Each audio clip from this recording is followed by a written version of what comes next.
Yeah. Funny how people love throwing rocks to the glass breaking their house. Don't start nothing. Won't be nothing. Don't start nothing. Won't be nothing. Quit crying now. You was loving the dysfunction. Talk slick online. I was tension in public. Same dirt you was throwing came back by the bucket. Don't start fires you can't put out. Whole lot of wolves when the views go up. Whole lot of snakes when the truth come out. Now you wanna play victim. Shut up. We remember. Now it hurt? Oh, okay. Karma outside. Keep that same energy. Yeah. I done seen people smile and secretly plot. Screenshot conversations, send them round blocks. Do foul business, then run to God. Like heaven don't know what type time they on. Whole personality built off drama. Whole page built off tearing down mamas. Whole crew fake. Everybody gossip, then act confused when life get darker. Nah. You created that storm. Every lie got a price. Every snake get exposed eventually. That's just life. See, the internet made weird people famous. Everybody tough with edits and angles. Everybody gangster behind them captions. Till real pressure finally make them anxious. Now they posting little quotes about peace. After years of being messy for free. You can't stab folks and scream don't bleed. That ain't karma. That's receipts. Don't start nothing. Won't be nothing. You was out here moving low and disgusting. Not the same energy turn disruptive. And your own people ain't even trusting. Don't throw dirt and hide your hands. Universe spin back, that's God's plan. You made beds in all that chaos. Now lay there and deal with that. Tiptoe. Now they ducking their comments. Funny how bullies get quiet when karma responding. Now it's protect mental health. But where was that energy wrecking everybody else? Quiet, that guilt hit different at night. When the same pain you caused starts showing up in your life. I seen YouTube friendships turn into warfare. Seen fake love disappear when the crowd stares. Seen people build channels off humiliation, then panic once they own name get dragged there. That's the game though, cold world. Everybody wanna spend somebody else's pain go. Views up, morals down. Whole lot of lost souls wearing fake crowns. And I ain't perfect, but I learned one thing. If you keep sending hate out, the hate gon' ring. Back to your phone, back to your home, back to your spirit when you alone. That's why I move careful, watch who I feed. Some folks water drama like plants and weeds, then cry online. Why everybody against me? Girl, you been foul, people just finally seen it. Don't start nothing, won't be nothing. Quit acting shocked cause the truth got ugly. All that shady energy turned corrupted. Now the same smoke got your whole life flooded. Don't start wars and ask for grace. Can't move dirty, then outrun fate. Life got mirrors for every snake. And karma always know your face. Everybody tough when they hurting people. Different story when the hurt come home.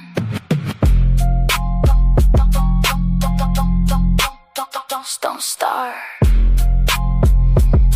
nothing.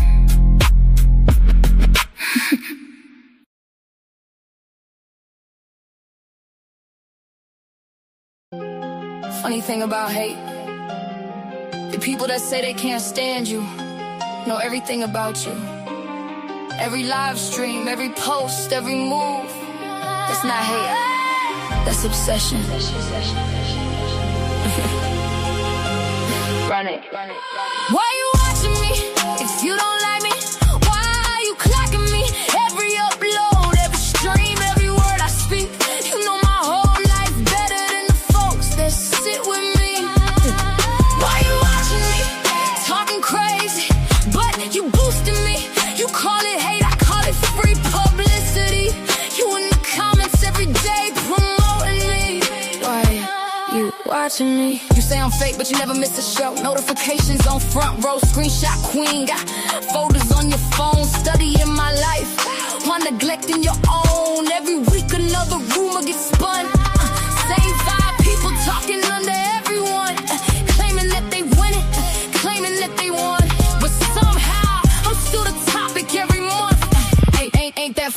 know my schedule, you know my guests, you know my circle, you know my steps. Know every sentence, know every laugh, know every live stream.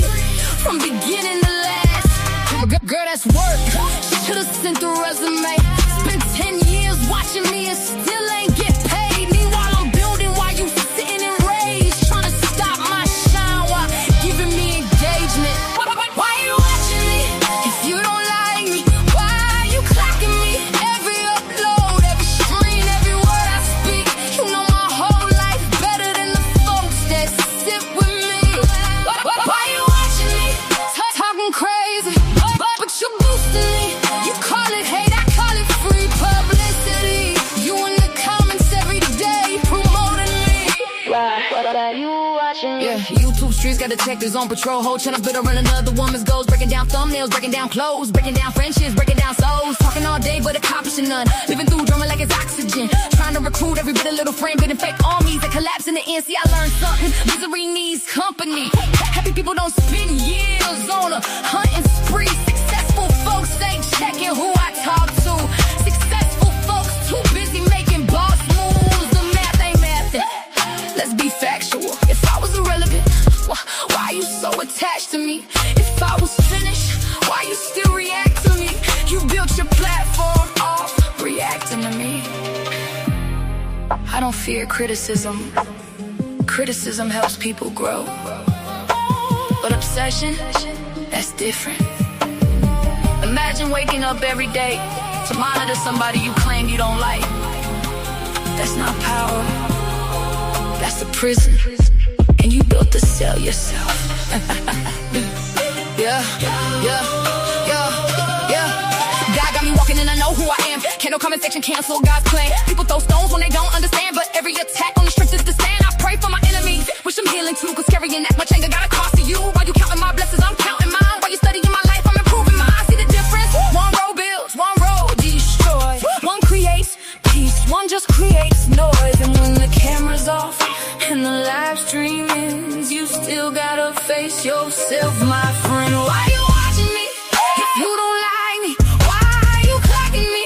Every upload, every stream, every word I speak. You know my whole life better than the folks that sit with me. Why you watching me? Keep talking, keep posting, keep obsessing, keep proving my point.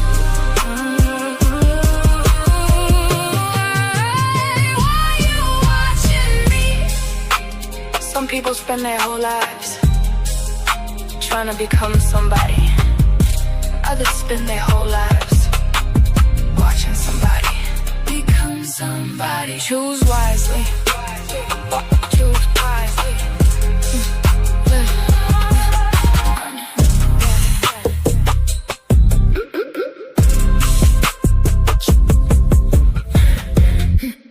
Choose wisely.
Hey y'all, what's up? It's your girl Golden, and we are back with another live, y'all.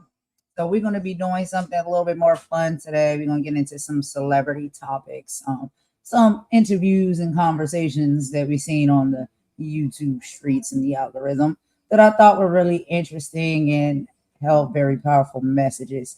So we will be getting into that, y'all. But, before we get into that, we're going to do our housekeeping. This one's gonna be quick, and then we're gonna have an epic one that we're gonna do later. But it is about 1:13 p.m. here Eastern Time in the United States and the Carolinas, y'all. And yet again, another sunny day and a warm, beautiful day. And so I am having a wonderful day. I hope you guys are having a wonderful day in whatever respectful time zone you're in, whether that's morning, afternoon, evening, or night. I hope the weather's good. I hope your energy is good. I hope you're feeling good. And y'all know I have my lovely co-host Imani here with me as well today. So what's up, Imani girl? How you doing? What's the weather like there? What's going on in your world? And you can unmute.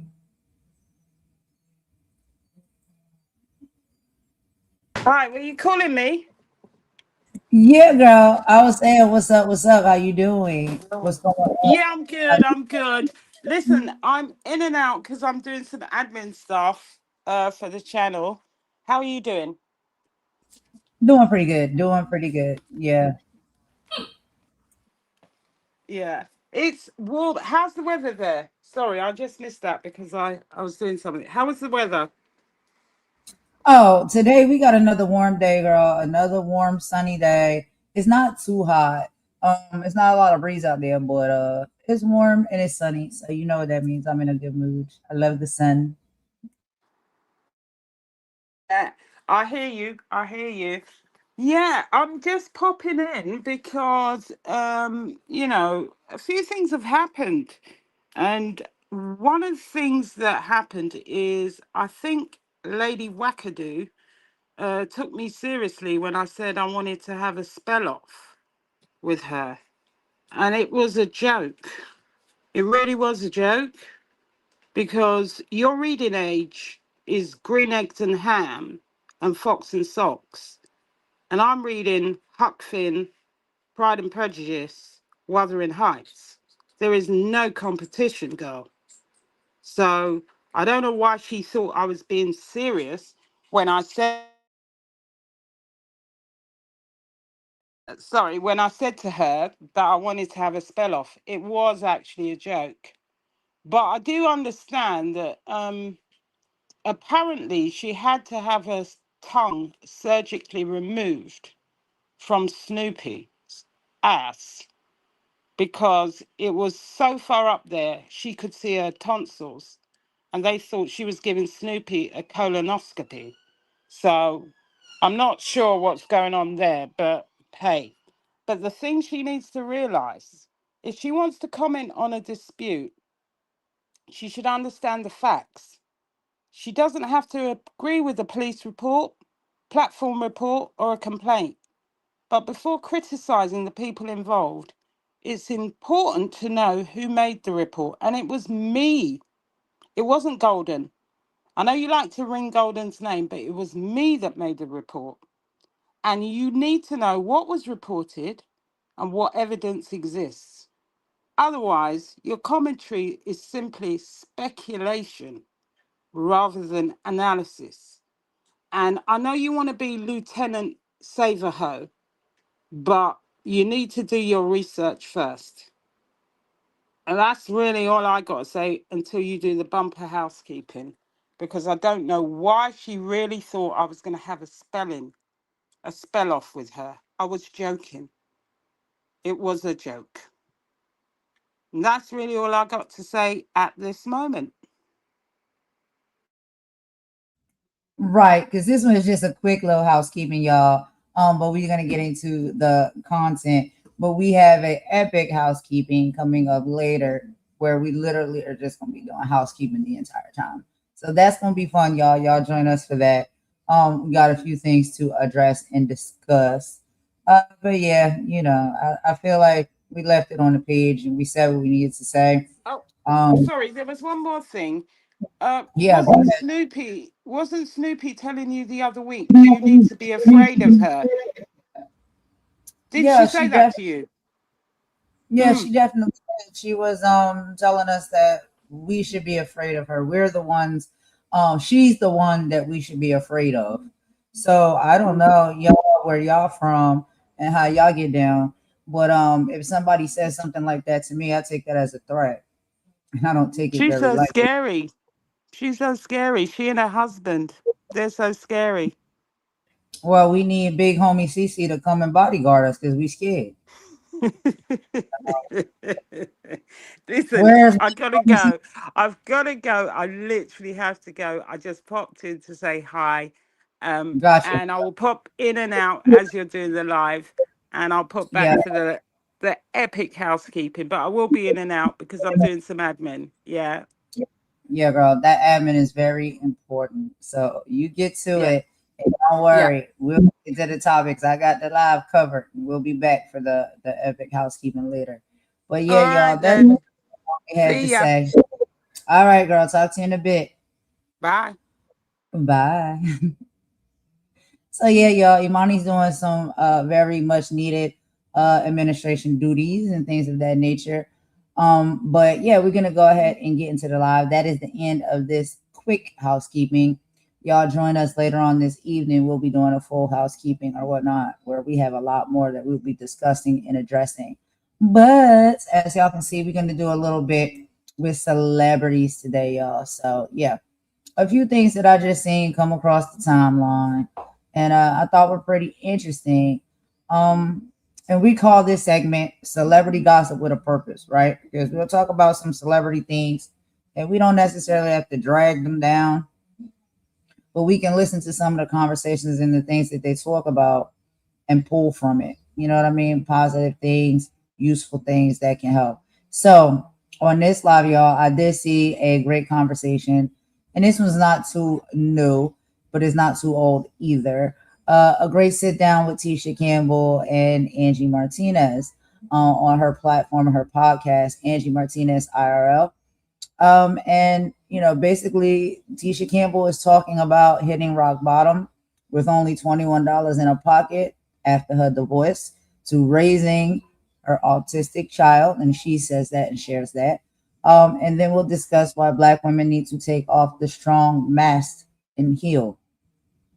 Also, we'll be hearing some from Omar Gooding again. He has a lot to say about DJ Vlad. Why are Black Hollywood icons drawing the line? We'll be unpacking the battle over narrative control and while our stars are moving differently when it comes to viral platforms. He also will be talking a little bit about the show that the NFL banned. Omar Gooden exposes how the 2003 hit series Playmakers was allegedly forced off the air by the NFL because they kept it too real about the NFL and the league's corruption. And also, he had a few things to say about Steve Harvey stealing the idea and the concept from Mr. Cooper show. Addressing the Cat Williams controversy, we look at the undeniable similarities between Hanging with Mr. Cooper and the Steve Harvey show. And he'll be talking about protecting our intellectual properties. And then we'll go into a little bit of, y'all, we need a love connection. A little bit of a conversation with Ciara and Russell Wilson, sitting down with the lovely Keke Palmer and talking about the blueprint to their marriage and their relationship. We'll wrap up with that and talk about pure Black love. We break down the secrets in the lasting marriage and look at the explicit matchmaking advice the culture needs to give. Keke Palmer is stepping up as the host. That we know we watch a lot from her content and her platform. But yeah, she is having a great conversation with Ciara and Russell Wilson. And they talk about stepping into the healing era. Keke Palmer speaks on that as well, because we know and we have seen some of the things that she has dealt with when it comes to relationships. So yeah, this isn't just gossip. This is checks, balances, and real conversation just to elevate our mindsets. And so y'all, you can drop your thoughts in the chat if you want to. I always come up over there while we watching, and we can talk about what we're hearing. Now, when it comes to Tisha Campbell sitting down with Angie Martinez, we won't play all of it, but we'll play a little bit of it. Some really great conversations from over there. So let's go ahead and get into that first. And y'all, I love me some Tisha Campbell.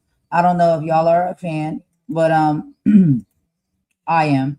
And I think that, she really is very transparent, very honest, very strong.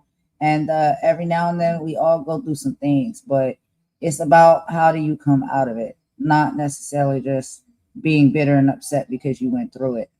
And so she was able to come out of her situation, come back up on top. And she has a lot of wisdom to come and bring us with this conversation. So let me go ahead and pop this up real quick for y'all. And we'll listen to a little bit of it together. And we'll do some commentary about it in between. So let's get into it. This is Tisha Campbell sitting down with AM. Let's get into this video. 1 second, y'all. Here we go. To come. I have hope. Yeah. Well, that somebody will love me past Gina. So I'm open. You feel like that got in the way? Gina got in the way? I don't think Gina itself got in the way. Their perception of you, or I think my perception of myself may have gotten in the way.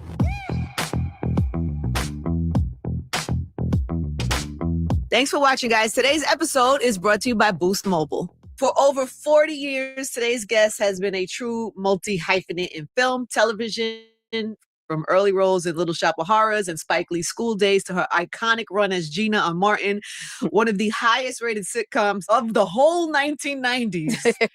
Her career and her characters are still quoted, clipped, and trending decades later. She now leads in this new movie, Be Happy, a Mary J. Blige production on Lifetime. She's back to stand-up comedy. Yes. She's a legend and a boss. Welcome, Tisha Campbell, the IRL. I'm excited to be here, boo. I just love you. I love you too. I said this to you when you walked in. I was like, if you can't have a good time with Tisha Campbell, you are the problem. Something's wrong with you. You are the problem. Because every time I have ever been in your presence, we have good times. And the energy, your energy is never, it's always good. Thank you. I'll tell my mama you said so. She did good. Is your energy always good, or is just when I see you? Hell no. No, I only show that part to the closest people to me. And but for like the most part, I'm like a dark side. You know, not really a dark side, but I wear a mask so much. I've been trained to wear a mask so much. And when I say mask, I'm talking about, if you think of the drama and comedy mask, I'm always wearing the smile. Because, you know, when I leave my house, if I leave my gate, I'm at work. Like, people are going to take pictures, want to talk to me. So as soon as I leave out my house, I'm at work. So I'm always here. And it's just really interesting that nowadays it's a little harder for me to wear the mask.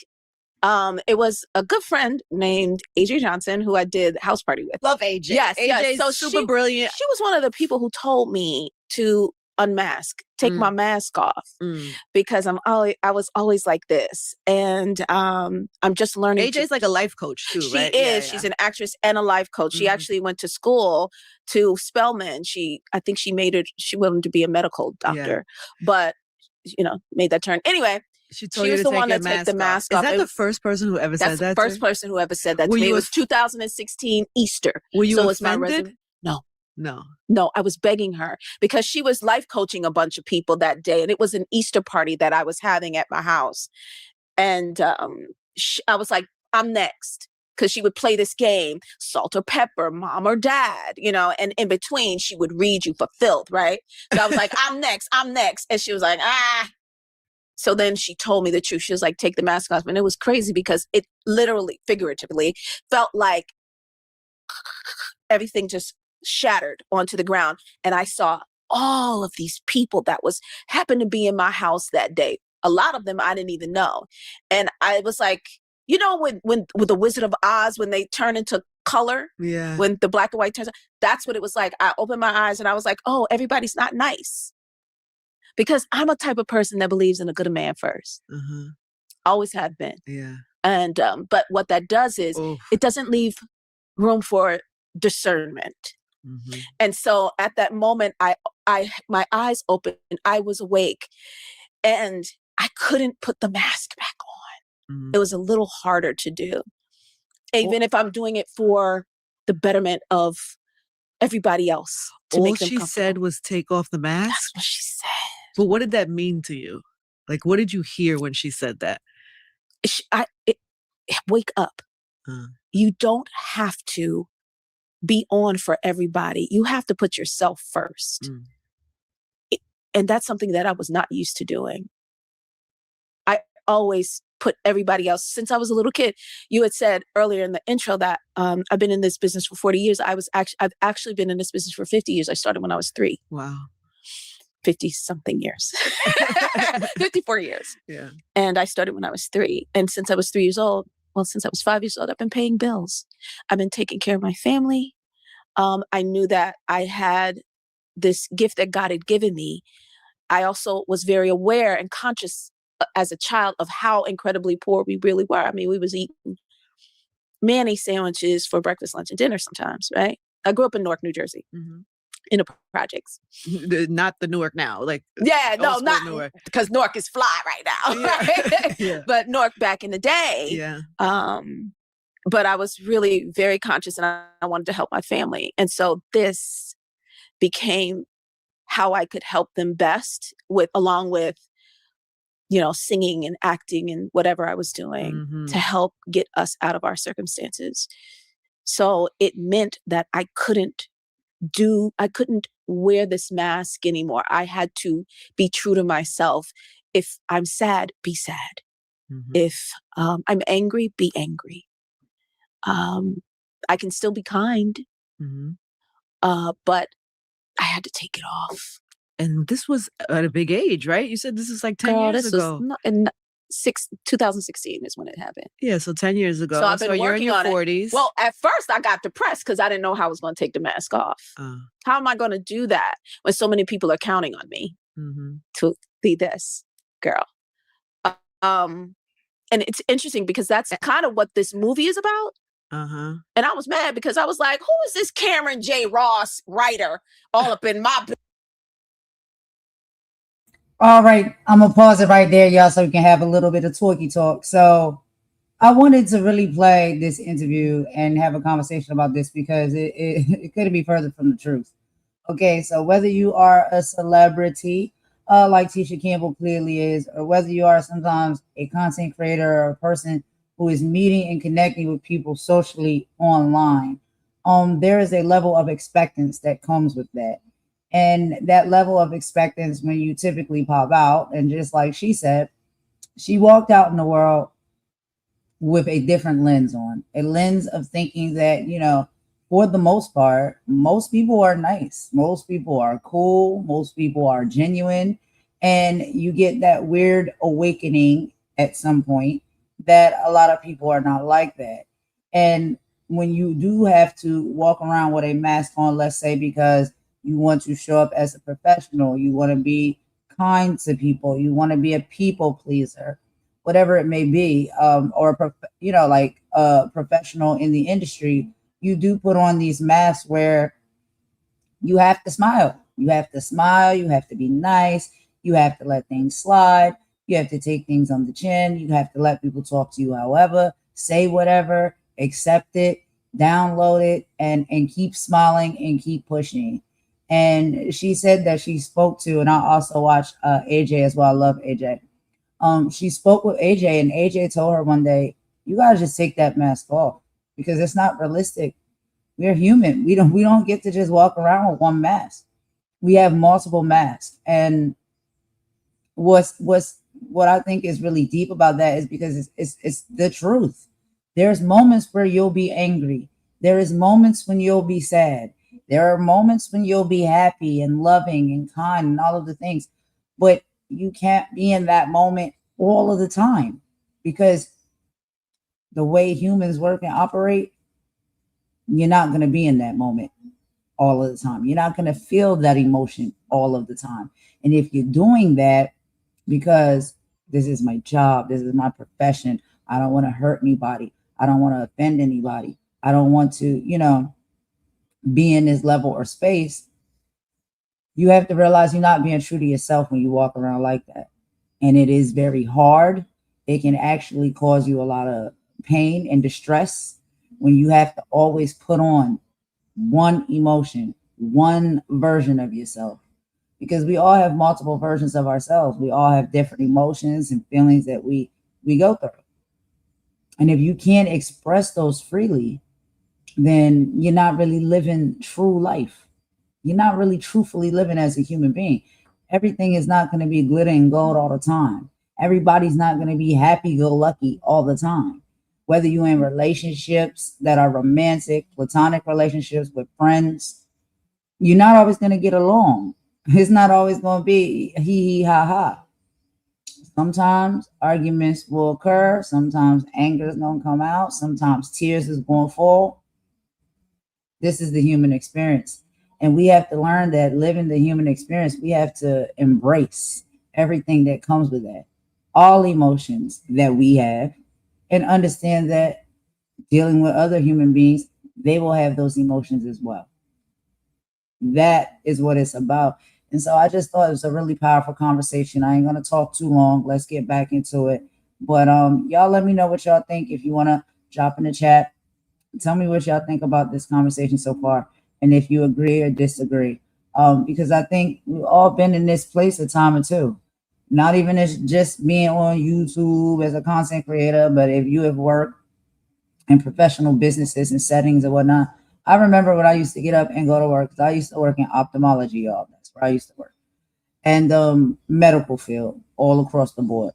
And I remember I used to get up and I used to like get myself ready for work, look in the mirror, have a talk, and be like, all right, you walk out this door.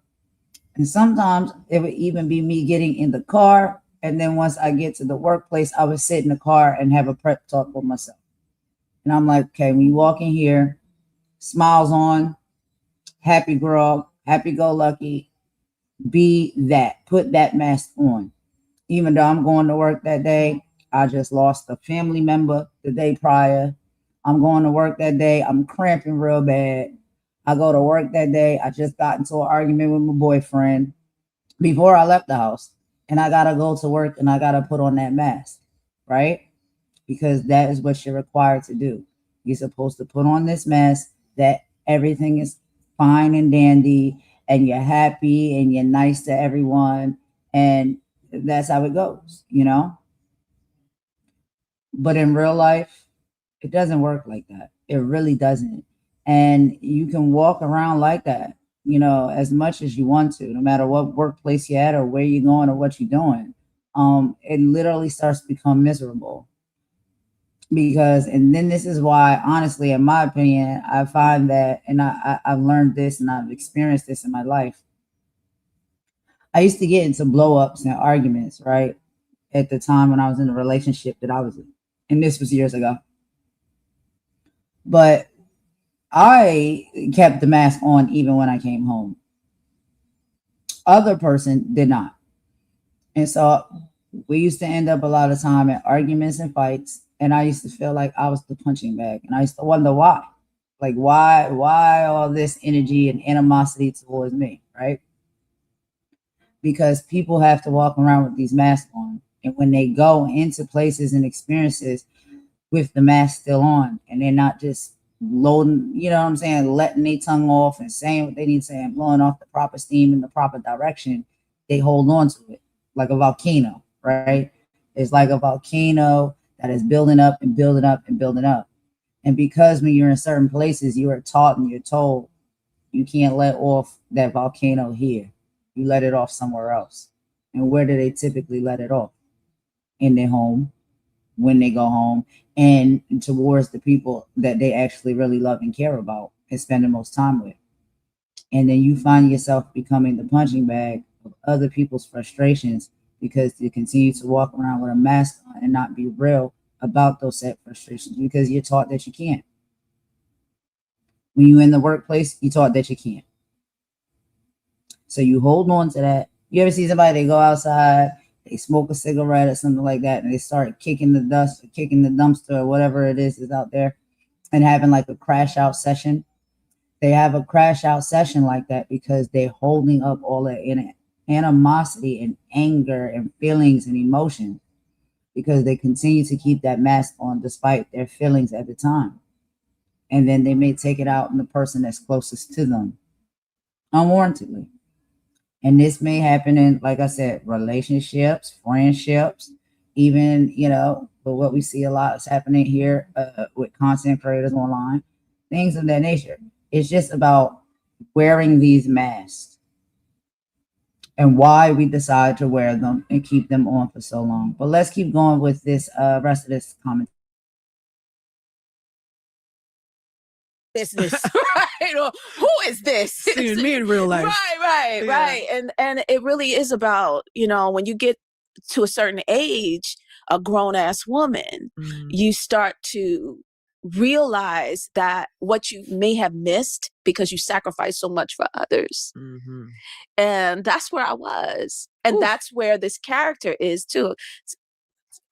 Nice transition, Tisha. I know, that was crazy. segues like that segue. top I tier. didn't know I did that, y'all.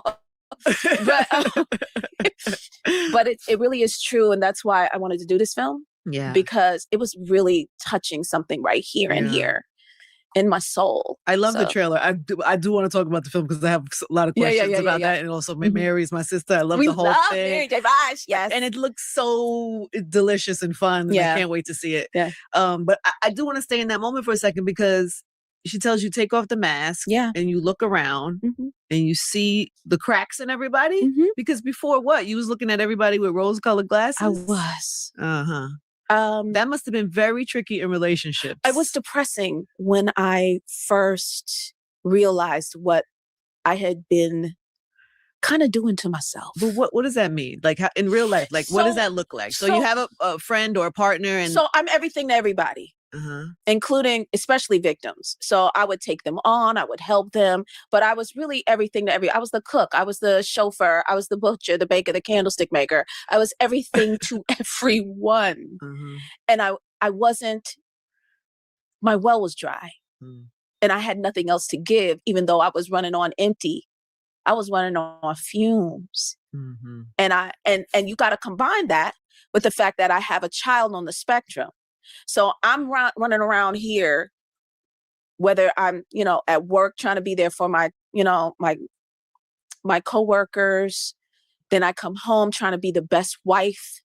And then there's, on top of that, I got to take my kid to his different therapies. I have to negotiate with these people. Sometimes you don't get therapists right away. You have to, deal with the meltdowns of autism. You have to deal with all of these things. And I was running around being everything for everybody but me.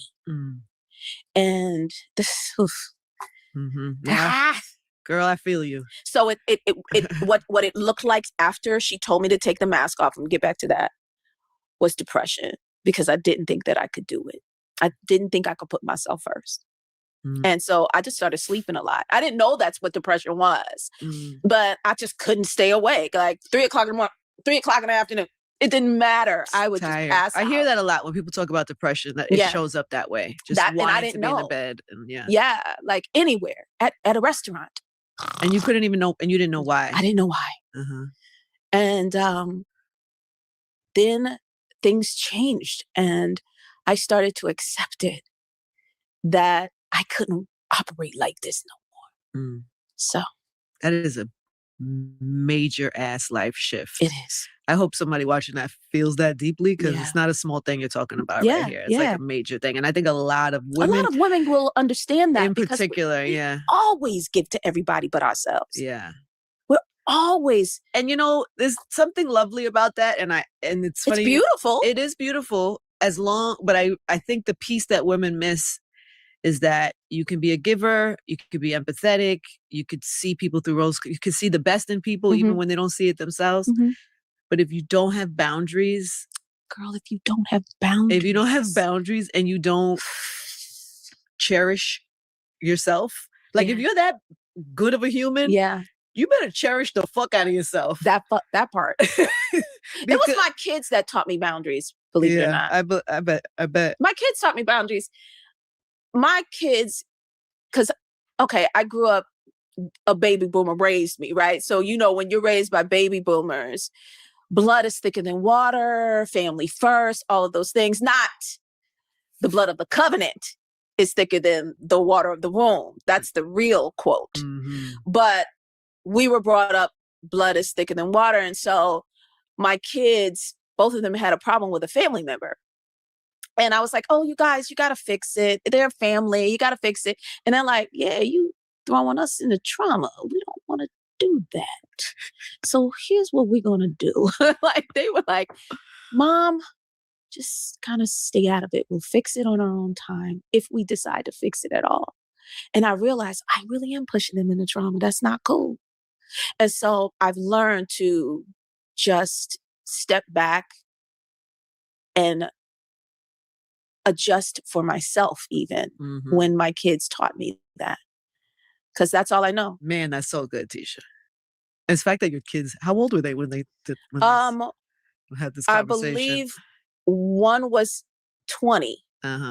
So, and the other, he's 8 years younger. They were grown. He's 8 years younger, but they were old enough to know that you got to stop. Yeah. And they understood who I am as a person. So you've had a pretty significant shift in your life in the past 10 years. I really have. Good for you. It is the most amazing time. You have to really, joy is a verb. That's what my therapist said. And you got to work on joy. You got to make a decision to work on joy. And that's where I am in my life right now. You know, I'm working towards it every single day. Yeah. And that's what makes me happy. Yeah, I think sometimes we think if we don't put ourselves first, if we don't put other people first, like we're not a good person. That part. Like you could do both, actually. You actually could. You could be an amazing human being. It doesn't mean you're selfish. It means you're self-full. Yeah. And that's okay. Yeah. It's actually smarter. It's smart. It's a better way to live. Absolutely. Hey guys, Boost Mobile is proving that you do not have to overpay for great wireless. Unlock the savings with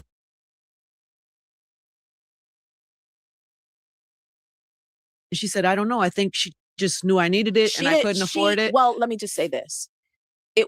I saw the potential in Gab. She was working her butt off, but I knew she was going to be even bigger than what we were witnessing at that moment. And so I wanted her to have support because this business can be so crazy. And so. You didn't even know the history of what she had been through? No. She looked fine to me. Yeah. It wasn't like I saw something wrong. It's just that I wanted her to be able to navigate this business. You're not going to be unscathed, but at least you could have some type of support. Yeah. And so I paid for like 10 sessions, 10 of her first sessions. I said, I really want you to see this therapist, and you mean a lot. You know, you're going to be big. And what did you see in her? Why did you know that? I could tell. First of all, if I'm walking down the street, I could tell an artist from a mile away. Really? Yeah. How? It's a feeling. It's a feeling. I can see an artist right away. And then you can see an it factor. Anybody can see an it factor. And she had it. She had that it factor, that X factor. And I knew she was going to be huge. I think it's God. God tells me who's going to be like that. Yeah. And you wanted to help her.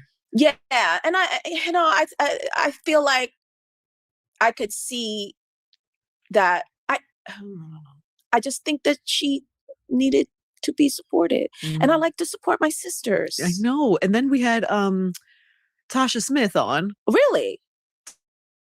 Tasha Smith said, you were one of the first people that made her believe that she could do this because you were one of the first examples. And I guess she met you in Camden, New Jersey. Yeah, at some little club. Her and her sister were 15. Yeah. And so she really credits you for making her feel like this career would be possible. Well, a lot of times when I see people, I'll say things like, you're not supposed to be here, right?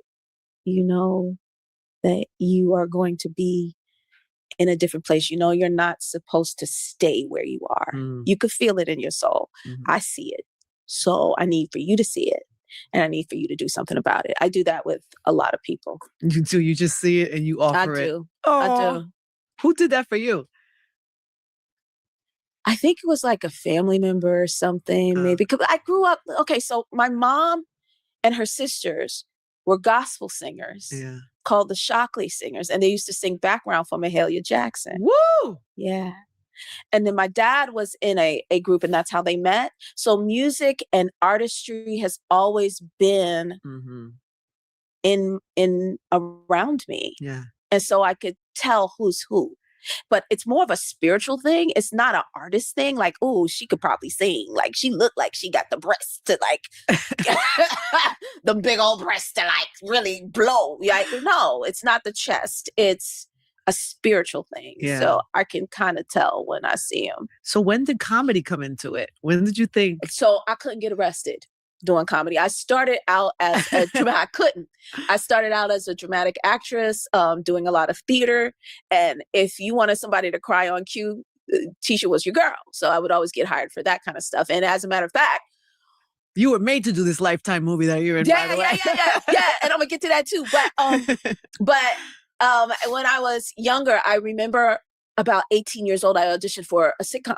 Mm. And so the casting director goes, oh, you need sitcom classes. And I was like, oh, okay, where do you get those? She was like, there aren't any. Right? So I was like, so I had to figure out what comedy was. So I would just go to the Comedy Store by myself or the Comedy Act Theater, the Laugh Factory, and I would just sit in the back with the comedians to try to figure out what is comedy, because they were giving all the men these deals in the 90s. Everybody had a deal. Robert Townsend, Sinbad, Martin, everybody, right? So I was like, I got to jump on somebody's show. I got to work. Yeah.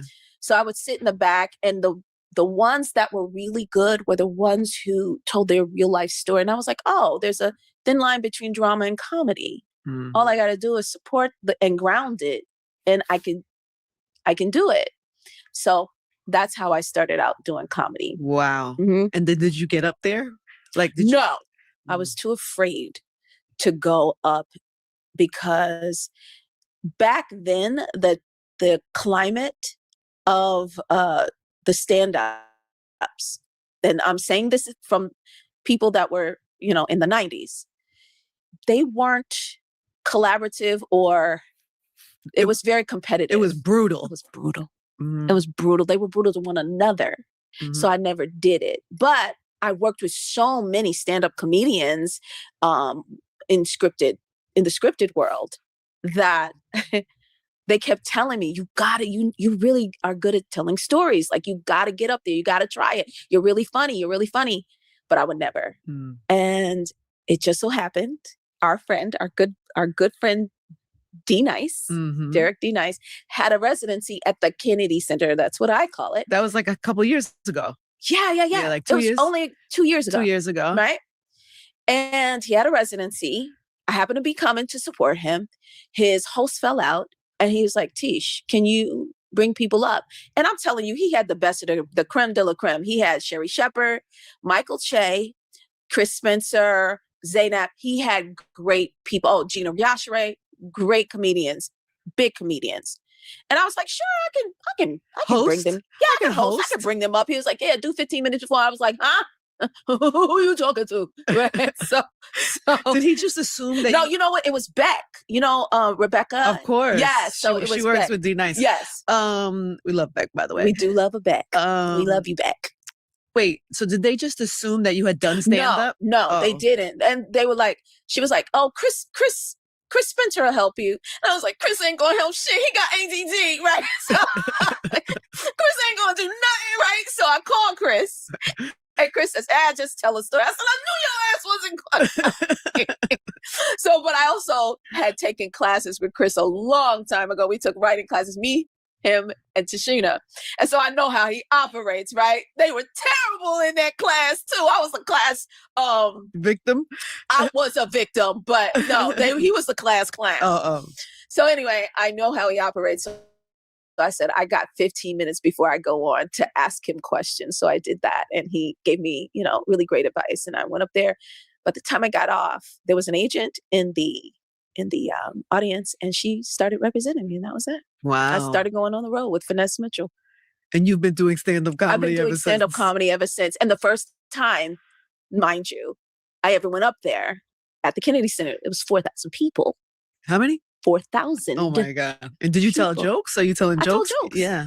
But you're also Tisha Campbell. Well, that's different though. This is a completely different genre. It's the scariest thing I've ever done in my life. Yeah. Because you're telling your real life stories. You are trying to get people to laugh at your pain. Uh-huh. And but it's addictive, and I get to not have a screen between me and people anymore. They get to know me for me, not a character of me. Did you think for a second to not do it out of fear? Yes. I think about that every single time I go up. Yeah, like fear could stop you if you let it. If you let it, but I wouldn't. Again, I'm at a certain age where I'm like, I'm going to try and do everything I've ever wanted to do. That's why I love this story. It's number one. It's like, this just happened 2 years ago. Yeah, it was just, you already have all your credits I was 54 years your old. resume, and you have done what you have done. You and have then done I'm enough. Do this? You're going to start something new that's terrifying. Right. And say, yes, I'm going to go do that. Lunel told me, why are you getting into this misogynistic business? I was like, there's something so beautiful about this genre, this art form. Yeah. And I've always respected it. Yeah. And I wanted the people that I worked with to know that I took it seriously and that I'm really doing the work. Yeah, so. Love that. So how does it feel when you're up there? Like when they laugh, when engaging. It hits. All right, y'all, we pause it right there for a quick commentary break. And so just in that segment right there, what I love most is she's talking about comedy, right? And she said one of the things that I always say. I think, and this is my personal opinion, I think that the best comedy and the best comedians are the ones that pull from true and real experiences in their life, because that's a lot of where comedy derived from. It derived from people going through terrible things, suffering a little bit, but learning to take those lemons and turn them into lemonade. These dogs here, child, they're ducking. And so a lot of the people that you hear, whether they're professional comedians or people that we even see sometimes here on the YouTube platform that are really, really funny, a lot of the times the reasons that they're funny is because they pull from true stories and experiences that they've had in their life, and they find a way to laugh at it to keep them from crying about it forever. And so basically, when she said that, I absolutely agree with that, because that is the truth. That is the truth. Some of my most favorite comedians, and their comedic style, which we know comedians have different comedic styles, but some of my favorite comedians are storytelling style comedians, right? And they typically do like their sets and they stand-ups literally talking about their experiences. You know what I'm saying? Like their past. And what I think that does to the audience is it draws you in and makes you closer to them, because it's like they can tell you a joke about something that they experienced in their life, and you too experience that as well. And now what that allows you to do is no longer be shameful about that or sad and angry about it. You can laugh at it. And a lot of people have not learned how to do that when it comes to the experience that they've had in their life. So when they go to these comedy shows and they listen to comedians that have this type of comedic style, it allows them to just kind of let their head down and pull that mask down and say, laugh.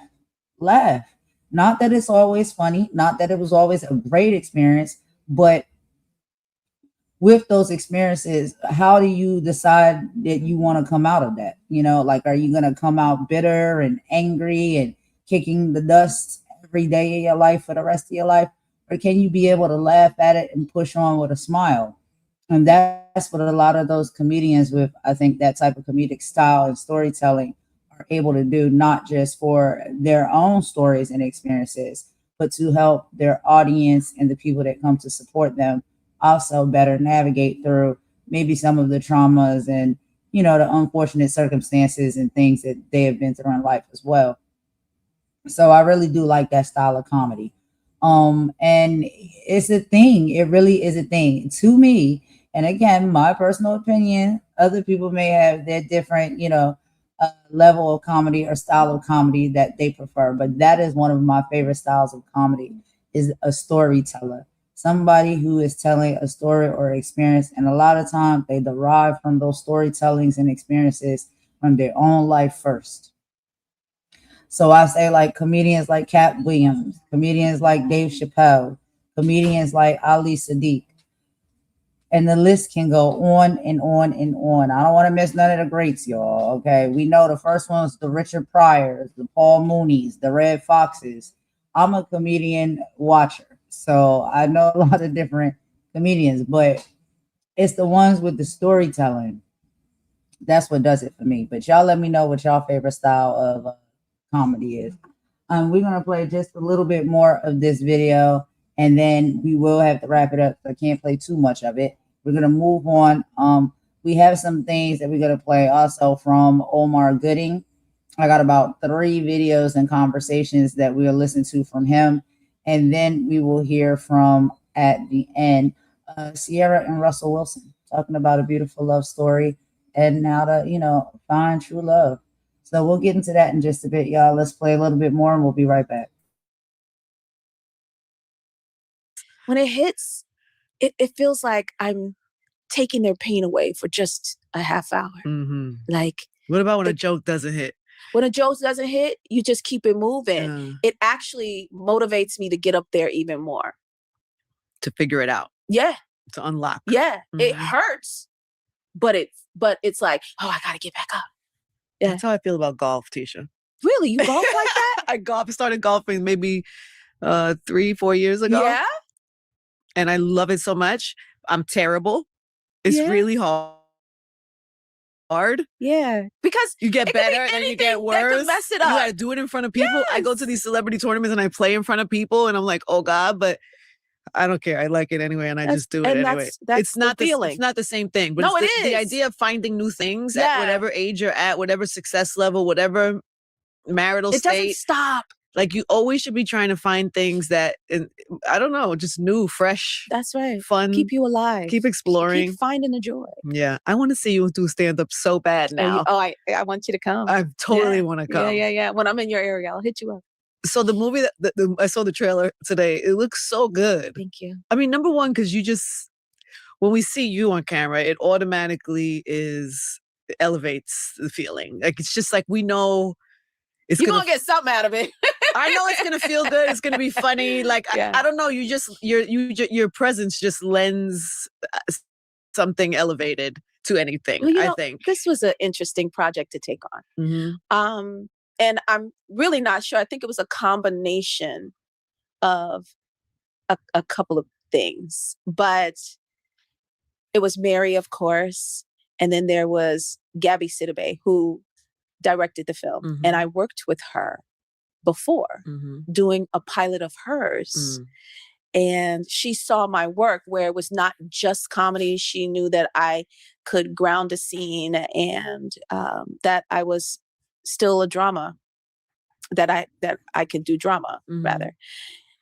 And so I knew that she was directing and I wanted to do well for her. Because you're such a girl's girl. I think I am. Yeah. But she's a really good person. But even on top of her being a great actress and a good person, she's a fucking excellent director. I will work with her again and again. She's very clear about what she wants. Her storytelling is good. She communicates very well. And I wanted to make her proud. And she sent me a message. I literally cried because she was like, you put your whole heart into this. You put your whole heart into this. Everything that you may have been through, and I see it on screen, and I just appreciate it. She said even Lifetime appreciates it. They really like the film, so I'm happy about that. I'm so excited. I can't wait so I need to see you in the film. Yeah. And I need to see some stand-up. It comes, guys. Yes. I need all those things. All the things. What about, so you must have learned so much in the past couple of years of having this kind of transition. Yeah. So we hear people say that, even on this pod for some reason, it comes up a lot. Like, I'm in my I don't care season. I'm in my... We all say that. Yeah. But what does the actual, execution of that look like? Like, what are the things that you have to do to remind you? Like, for me, I will tell you, I have to literally, actually remind myself that what feels good for me is okay. I don't have to explain anything. Feel bad about it. I don't have to, and it's almost like you have to massage your muscle memory to get you thinking. To remember who you are. To get you thinking a certain way. It has to become a habit. Yeah. So it's okay. For me, it's therapy. I have been super committed to unpacking baggage and understanding myself a little bit more where I am today. aligning that nervous system, and like I've been working so hard in therapy.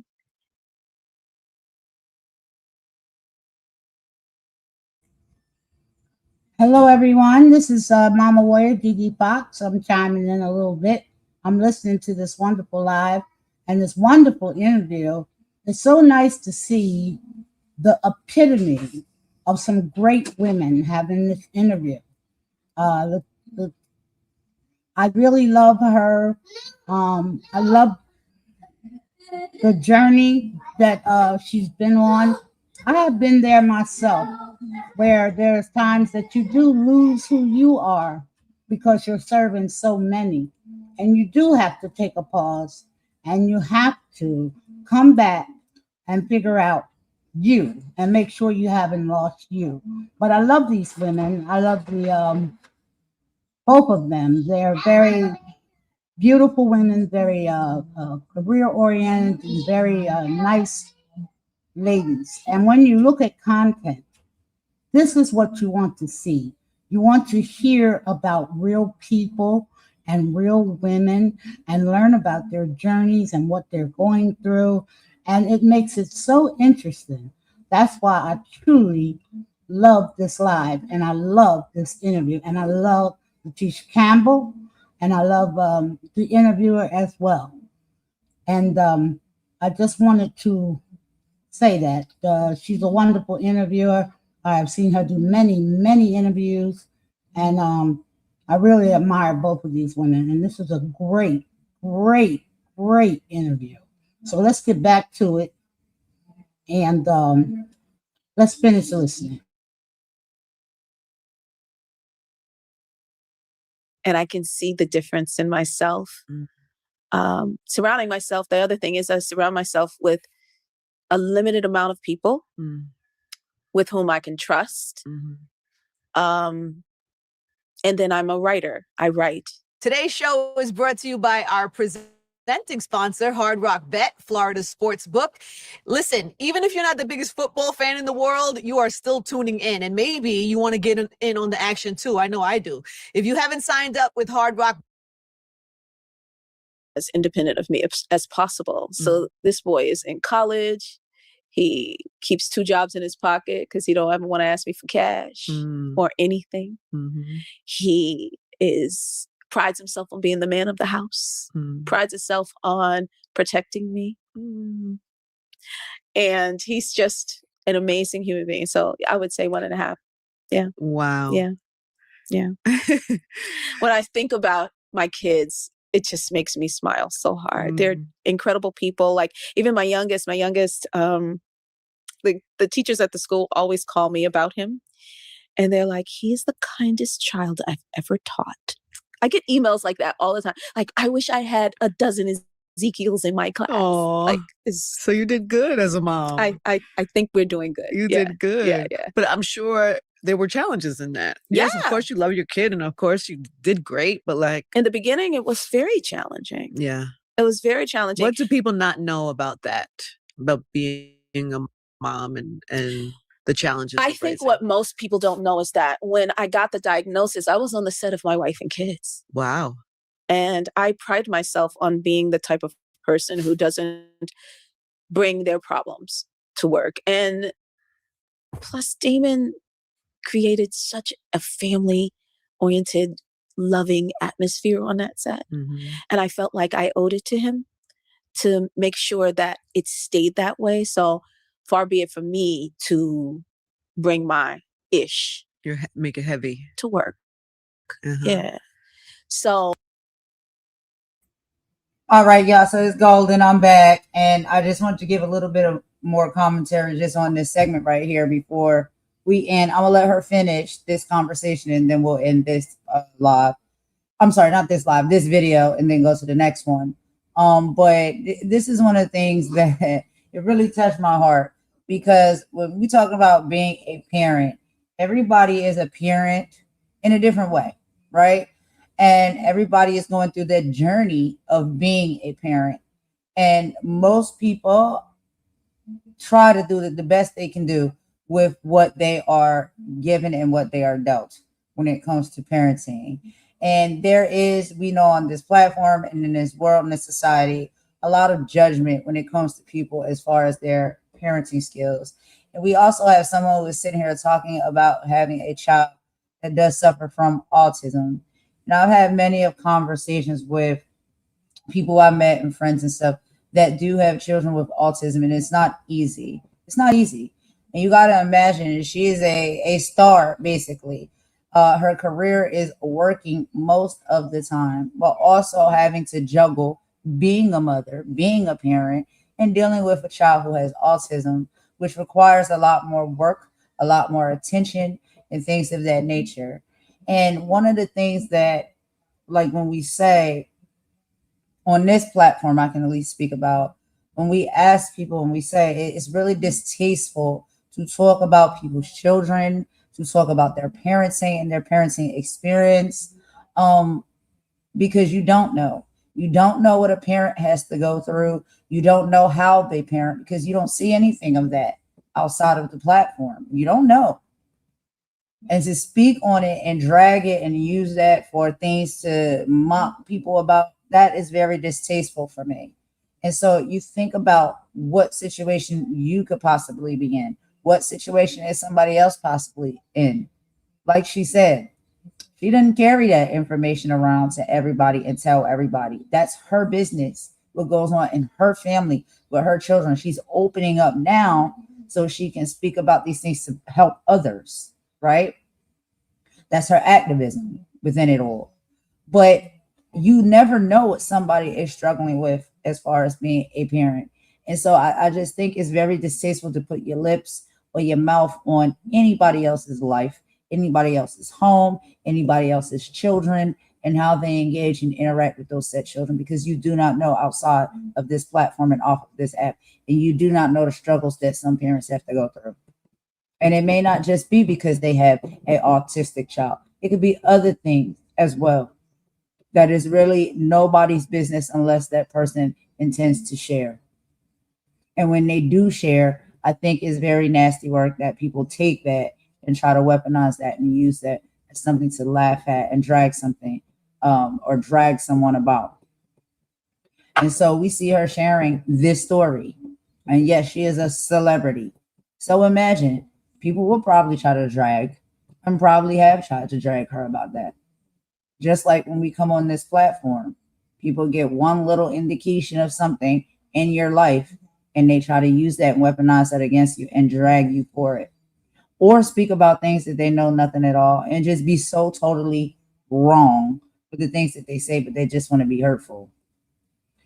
And so, I think that a lot of these conversations are teaching. There could be a teaching moment that can come from. We're going to play just a little bit more of this video, y'all, and then we're going to move on to Omar Gooding, because I can't play all of it, but I can play most of it. We're going to let her finish our conversation, and then we'll do a song break and then get into a few of the little clips that I have of Omar Gooding discussing a few things. We'll get into that in just a moment, y'all. We'll be right back. Yeah, does he know that you did that at that? No. I think this is my first time talking about it, actually. Wow. But I adore him and his family so much. Mm-hmm. He even put a nursery in my dressing room so that I could bring my baby to work. Like, he was always so supportive. When I first got the job on Wife and Kids, he was like, "Hey, I think we're going to be here for a good 5 years. It's time for you can get pregnant if you want to, because we're going to be here." And so he didn't have to tell me twice. I got pregnant with Zen right away. So, and had him the second season. Wow. Mm-hmm, mm-hmm. And so you would never bring anything to set? No, I still don't do that. It's how we were trained in this business. I grew up in the theater. No wonder you would learn to wear a mask, baby. Yeah, because in the business, all you would hear was, one, you're only as good as your last job, and you will be replaced by your understudy. Mm-hmm. Like, who cares? Yeah. Yeah. So you come to work and you do your best, and you consider the people around you. But I always tried to make sure I had a smile on my face, because I really wanted to support the atmosphere that he. So put you're together. going to work on Yep. set, Mhm. and it's fun and jolly. Mhm. And your child just gets diagnosed, Mhm. and you're young. You're right. You're 33. 30s. Yeah. 33. You're on set, young mother. And so then how do you manage that when you go home? I mean, Oh, I was constantly running. uh-huh. So Zen was on set. Sometimes therapists would come to my dressing room, or I was running around trying to find therapy, because one of the major problems that most caretakers or parents run into is the fact that time is not on your side. You need to get that early intervention in. But especially in 2001, 2002, when he got the diagnosis, there wasn't a lot of resources. There weren't a lot of people that I could go to. And even if you did call like a behavioral therapist or a speech therapist or an occupational therapist, you were going to be on a waiting list just to get a call back to make an appointment. All of that said, like, I was literally running around, and I'm very aggressive when it comes to my kids. I'm very, very, very, very, very aggressive. There are people who are like, how you get an appointment so fast? Because even though I'm on this waiting list, I'm still going to call you every single day and bug you. And they got tired of my ass, and they gave me an appointment. Oh, wow. That's how I had to operate. That's how I had to work. Advocating for your son. It's my child. Yeah. Wow. Did I answer your question?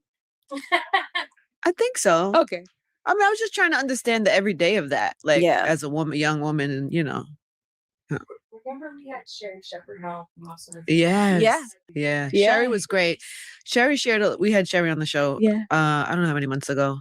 But I understood a lot about, some of her fears of raising a child and a Black child. Yeah, a Black child. Also, what that how challenging. She was afraid to let him out in the street. She struggled with his independence. So it's not.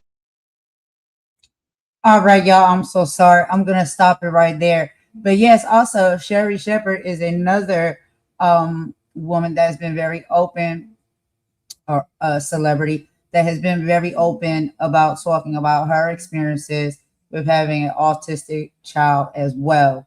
And so, if you know anybody, or if you know the experiences and the struggles that people go through when they do have a child with autism, it's not very easy, right?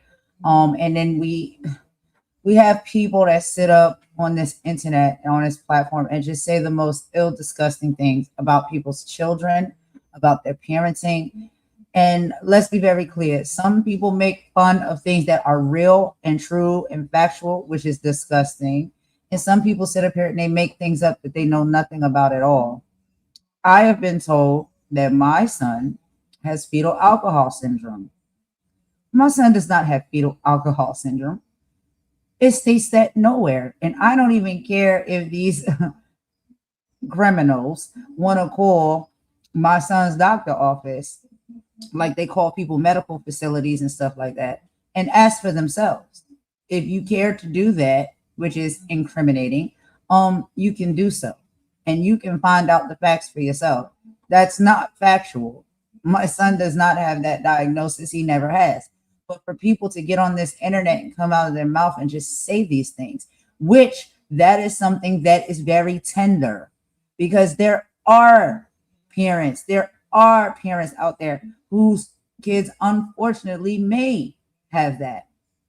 And they have to navigate through that space as best as they can. And so to make that a joke, to say that out of the side of your mouth and think that people will not feel some type of way towards you or about what you said when you coming for the baby, especially when it's not true. This is what I'm saying. People get up on these social media platforms and this internet and they say whatever they feel as though they want to say. Because they're mad and their feelings, they hate you, they don't like you, they want to embarrass you. I don't know what the reason or the cause is. But when we have people that are literally sitting up here telling you the truth, that there are everyday struggles that parents sometimes have to deal with, that is not their fault. It's not their fault. They didn't do anything wrong. It just happened that way. That's what I'm saying. Where is the maturity? Where is the sensitivity? People just don't seem to have that. Where's the integrity and the morals? It's gone. They're gone. People ain't got it no more.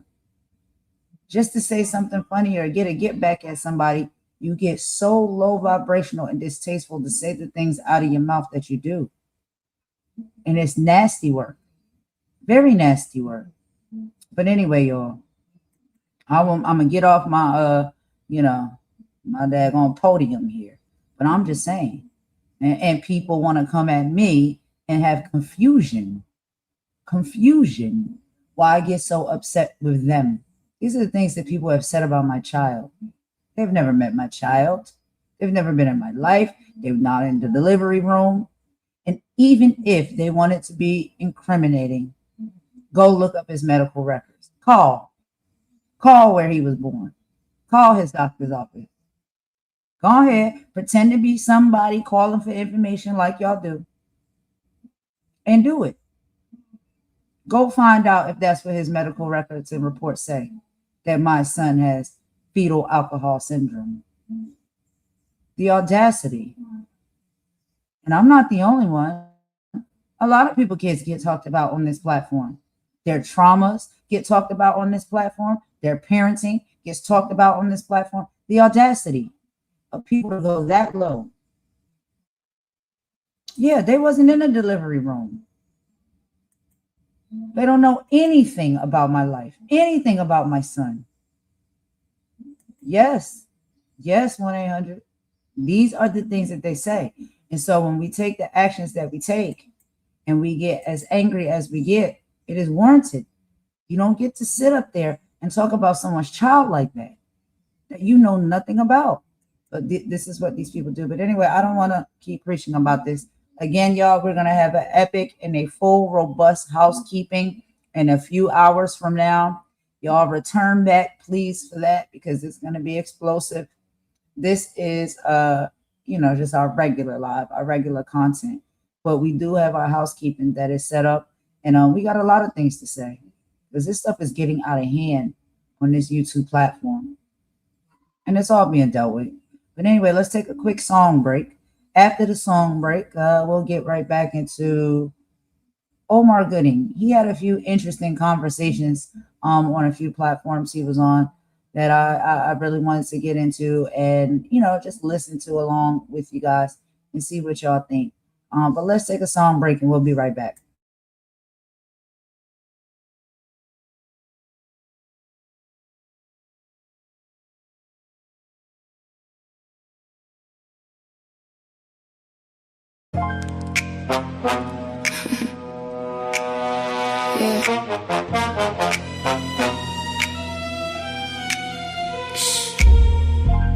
Don't make eye contact. I move like truth in a crowded room, unnoticed, until it's too late. Snap, snap. File 1, hypocrisy. File 2, projection. File 3, denial. Let's open the case.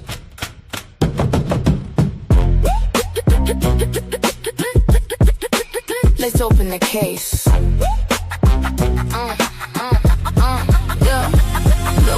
Look in the mirror, don't dodge that truth.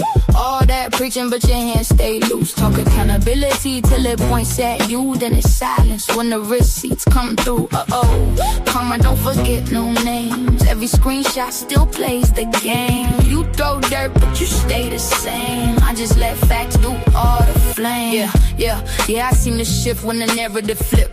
Same voices loud, but they edited clips. Talking moral high ground with a shaky grip. Why they hide their own past in a broken zip? I don't need opinions, I read between lines. Watch how they switch when the pressure aligns. One day love, next day they sign on a pylon wave just to feel the line. But I came from blocks where the real don't fold, where you stand on truth even when it gets cold. Y'all build on hype, I build on soul. Then watch the whole story unfold.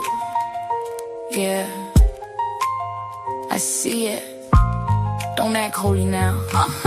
Record scratch, click, click, click, click. Look in the mirror, don't dodge that truth. All that preaching, but your hands stay loose. Talk accountability till it points at you. Then it's silence when the receipts come through. Karma don't forget no names. Every screenshot still plays the game. You throw dirt, but you stay the same. I just let facts do all the flame. Now let's talk energy, let's talk intent. How every movement got the angle is spent. One voice sparks it, then the mob gets sent. But nobody asks where the truth really went.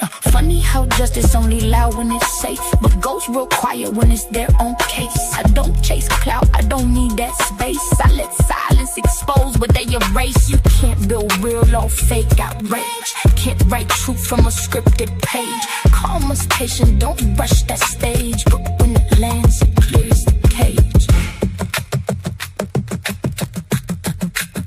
File closed. But the mirror still open. Snap.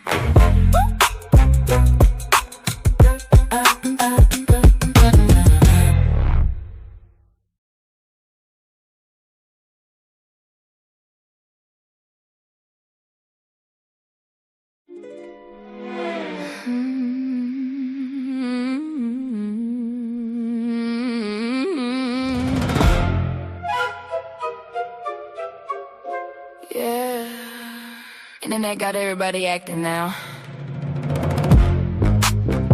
Everybody real till receipts pop out. Ooh. Whole time, half these wars got sponsorships attached.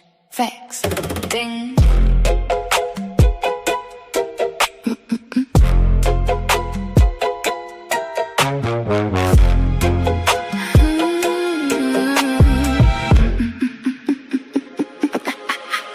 Came in humble, peeping vibes first. Everybody got a story who rehearsed worse. One live say villain, next string queen. Whole timeline living off clips and memes. Clock it, screenshot, text, crop context, then turn pain into profit monetized. Spinning if you say, let me hear both sides. Now they looking funny cause you think with your mind. Girl, bye. Whole sector built off selective outrage, fake tears, fake growth, fake healing stages. Everybody breach peace till the views drop low, then another fake fallout for the next show. Whole time, fat. I don't move with mobs, I observe first. Cause loud opinions don't decide what truth worth. Every villain ain't evil in disguise. Every angel ain't honest behind lies.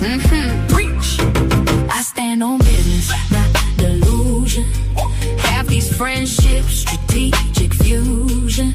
Views go up when the fake beef fly. Then they backstage laughing after live stream night. Facts. Stand on business, kitchen toast planted. Everybody tough when attention granted. Wrong is wrong, right is right. Truth don't switch, cause emotions Some people don't want peace, they want leverage. Your platform, your audience, your presence. Soon as you distance yourself and move wise, now they online remixing history with lies. Funny how boundaries reveal folks quick. Toxic people panic when they losing their grip. 1 week, enemies next week, friends again. Y'all don't got drama, y'all got marketing plans. Clicks, downloads, chats, reaction views. Truth become optional when money involved too. Everybody scream real to reality sting. Then honesty suddenly offensive again. That part.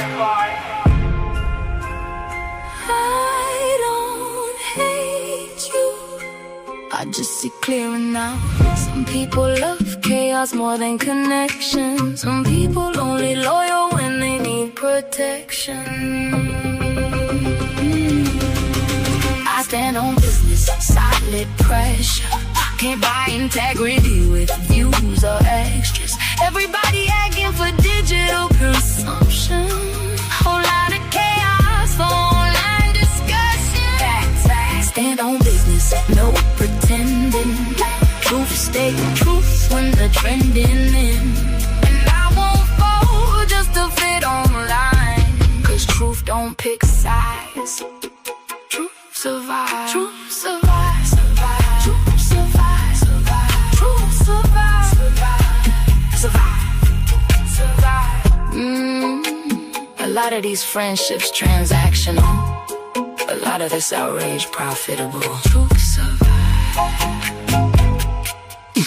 Truth survive. Truth survive.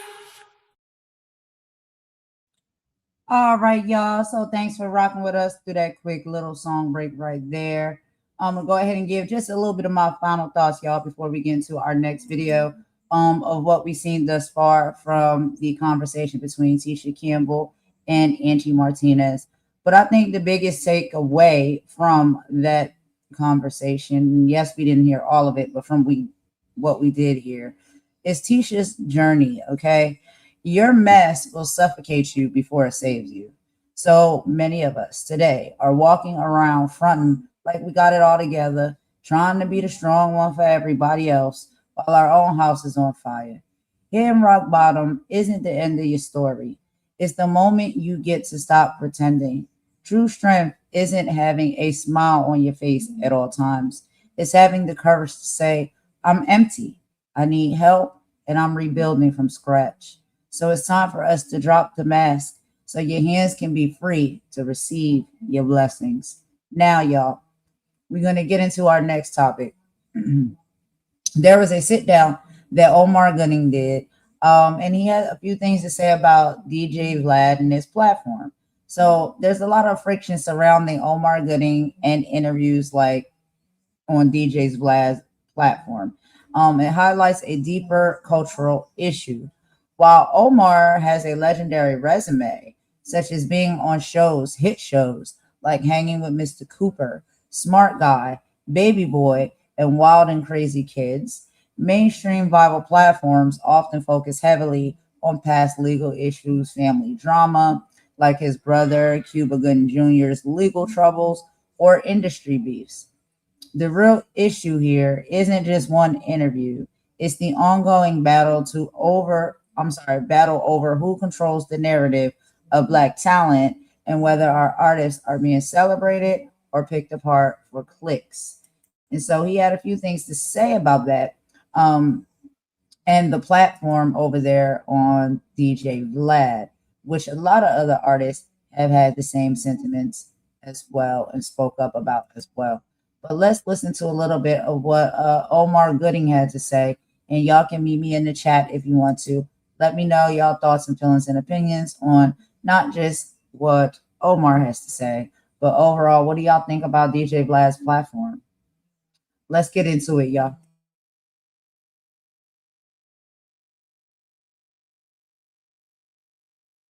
It kept coming up to the point where it started to piss me off now. Now I'm like, someone asked me again, what about Vlad? I'm like, that idiot. Pen and chalk. You know what's crazy though is that Vlad ended up seeing it though, because then he asked Aries about it on his platform. But luckily, I'm gonna say luckily because I respect Aries because we were able to get it out. He came at me crazy because in his opinion he was just attacked by a motherfucker he don't know out of the blue, just talking shit, which I don't do.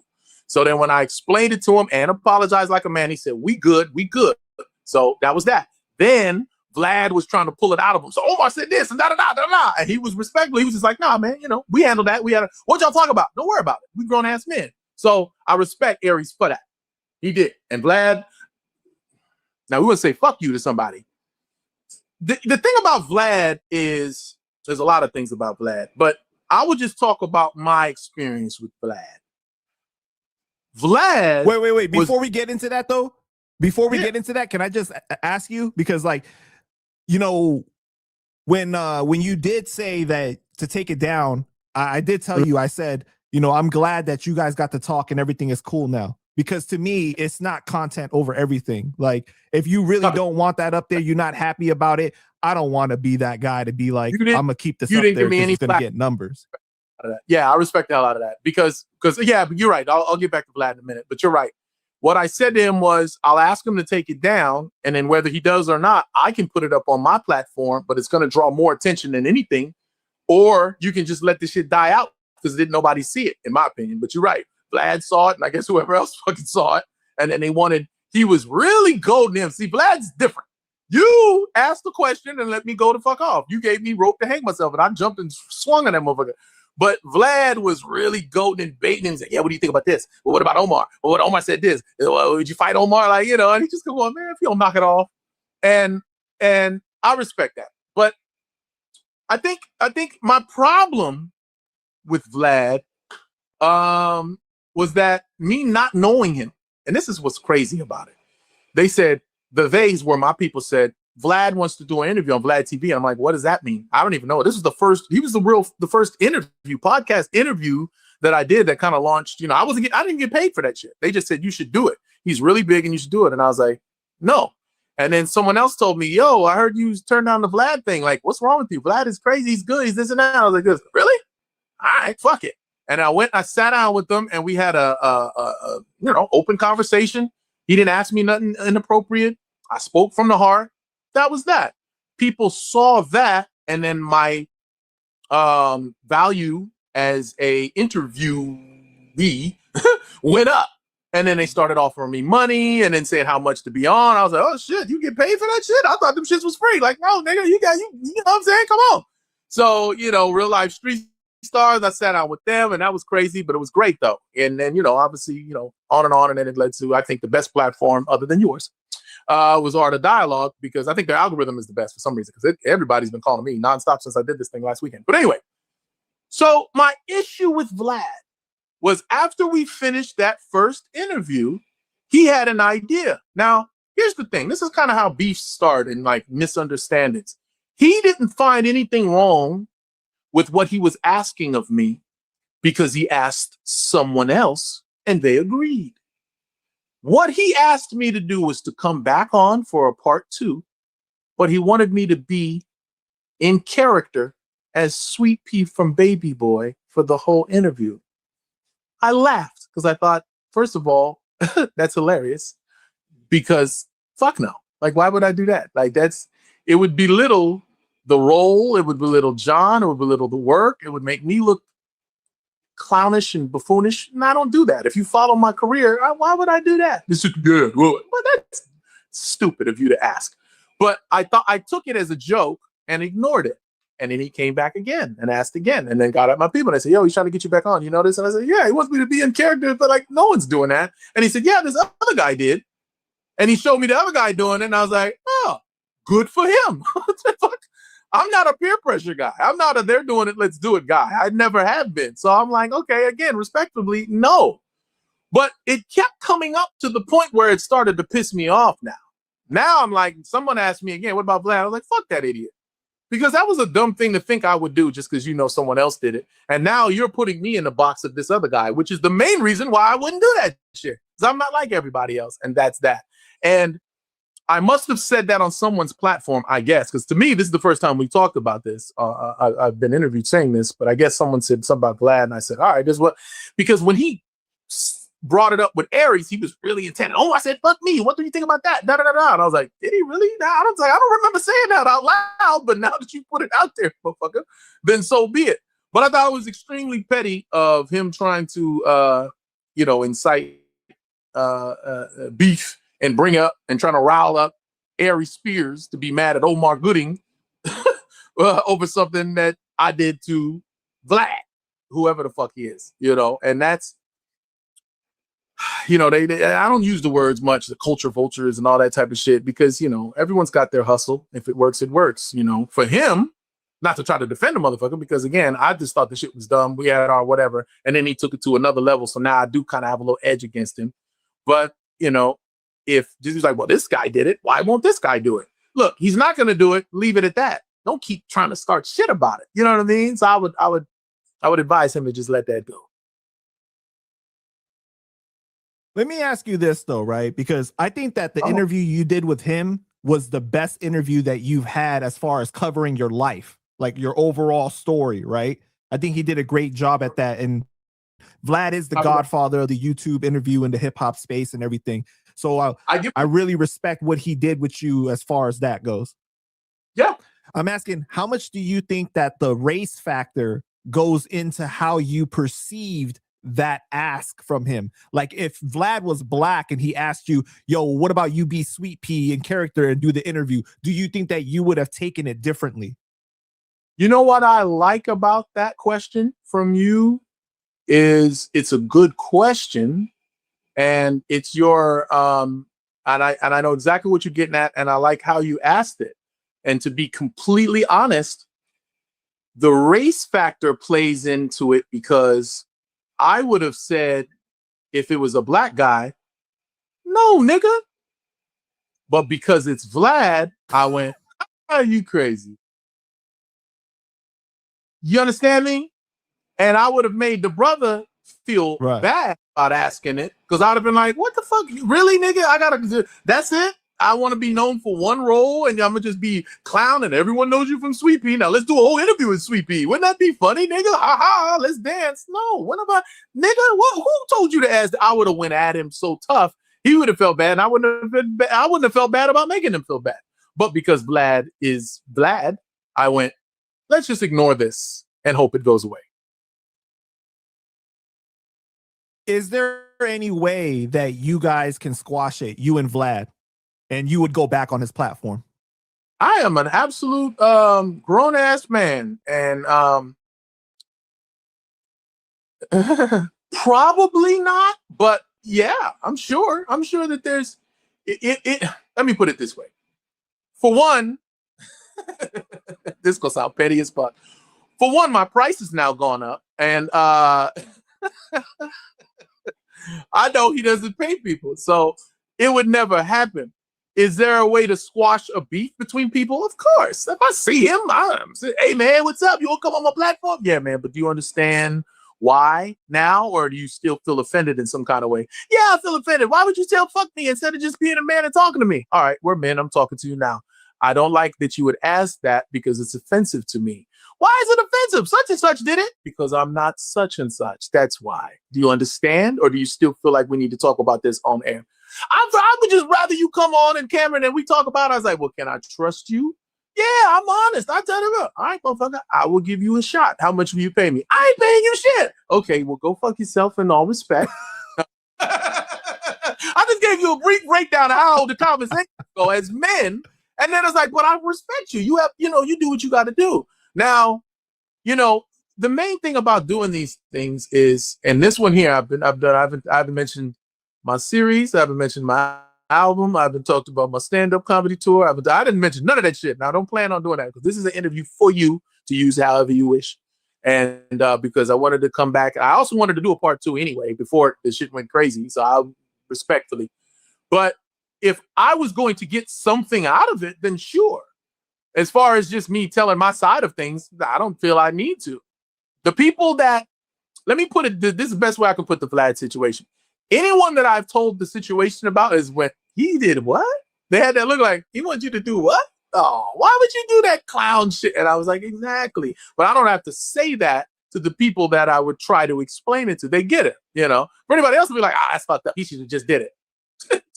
I wouldn't even dignify that for the response. You think I should have just did it? Well, then you don't understand me or what I got, Yeah. I'm just not that type of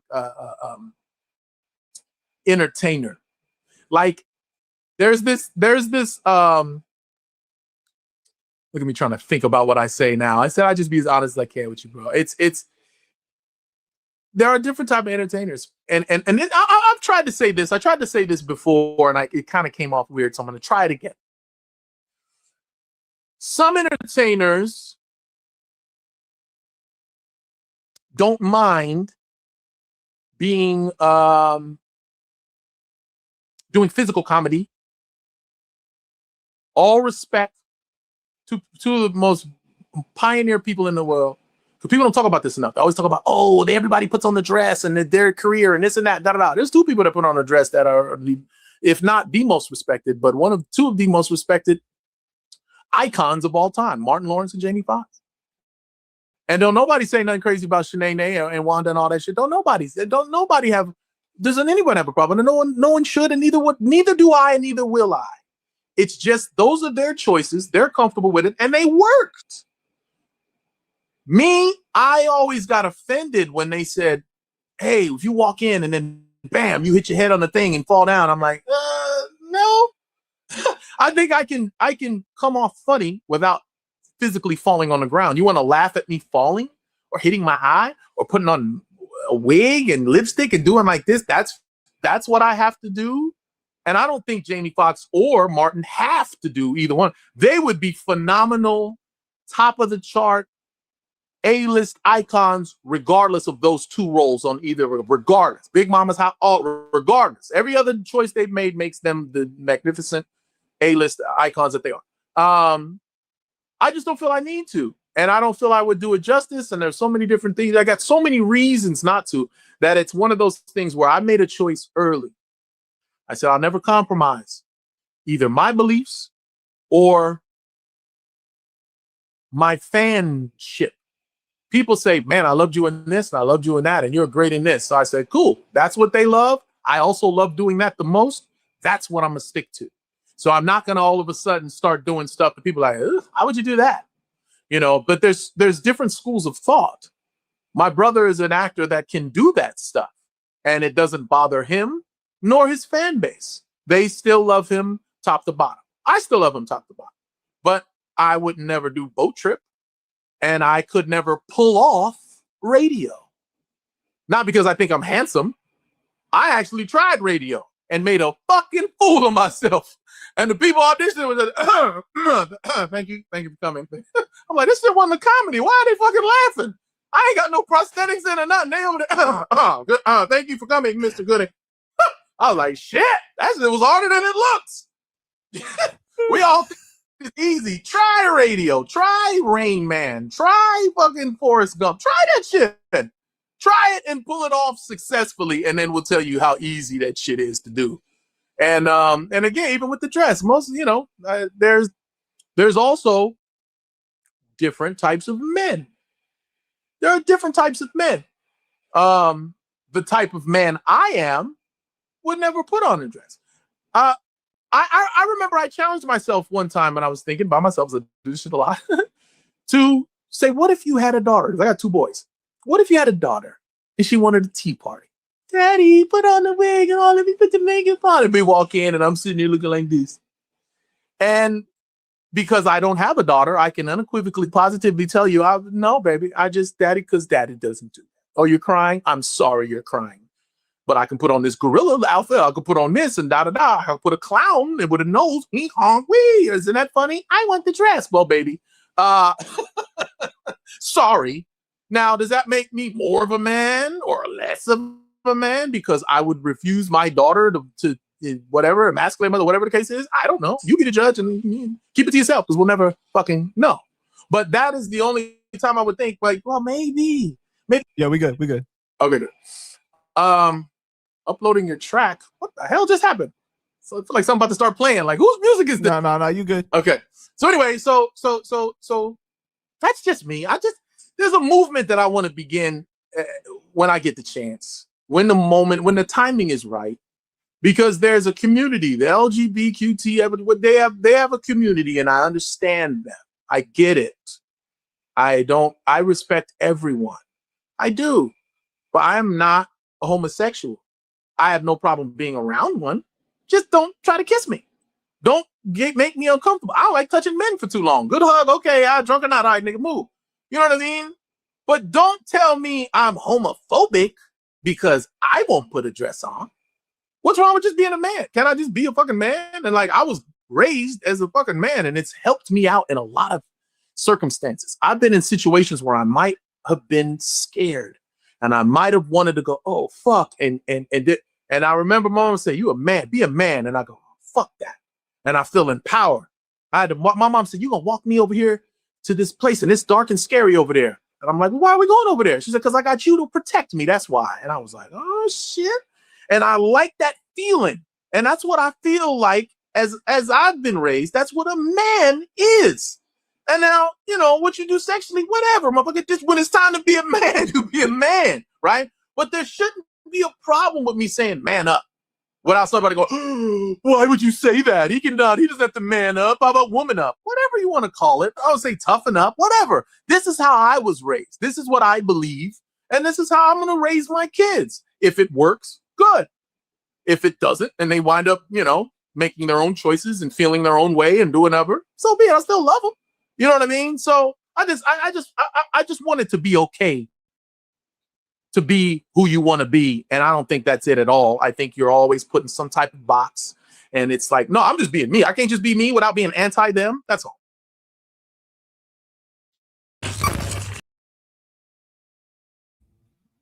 Well, y'all, so I just wanted to play that clip right there because that had a lot of conversation about not just what's expected of actors, especially male actors in, the film industry in Hollywood, and the pressures.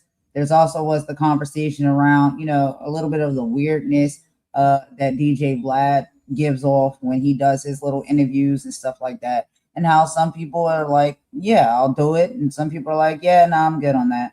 There's nothing wrong with saying that. And there's also a deeper conversation around the fact that, there are a lot of men that feel like, they are being labeled or they are being judged because, they just don't think a certain type of way or want to carry themselves a certain type of way.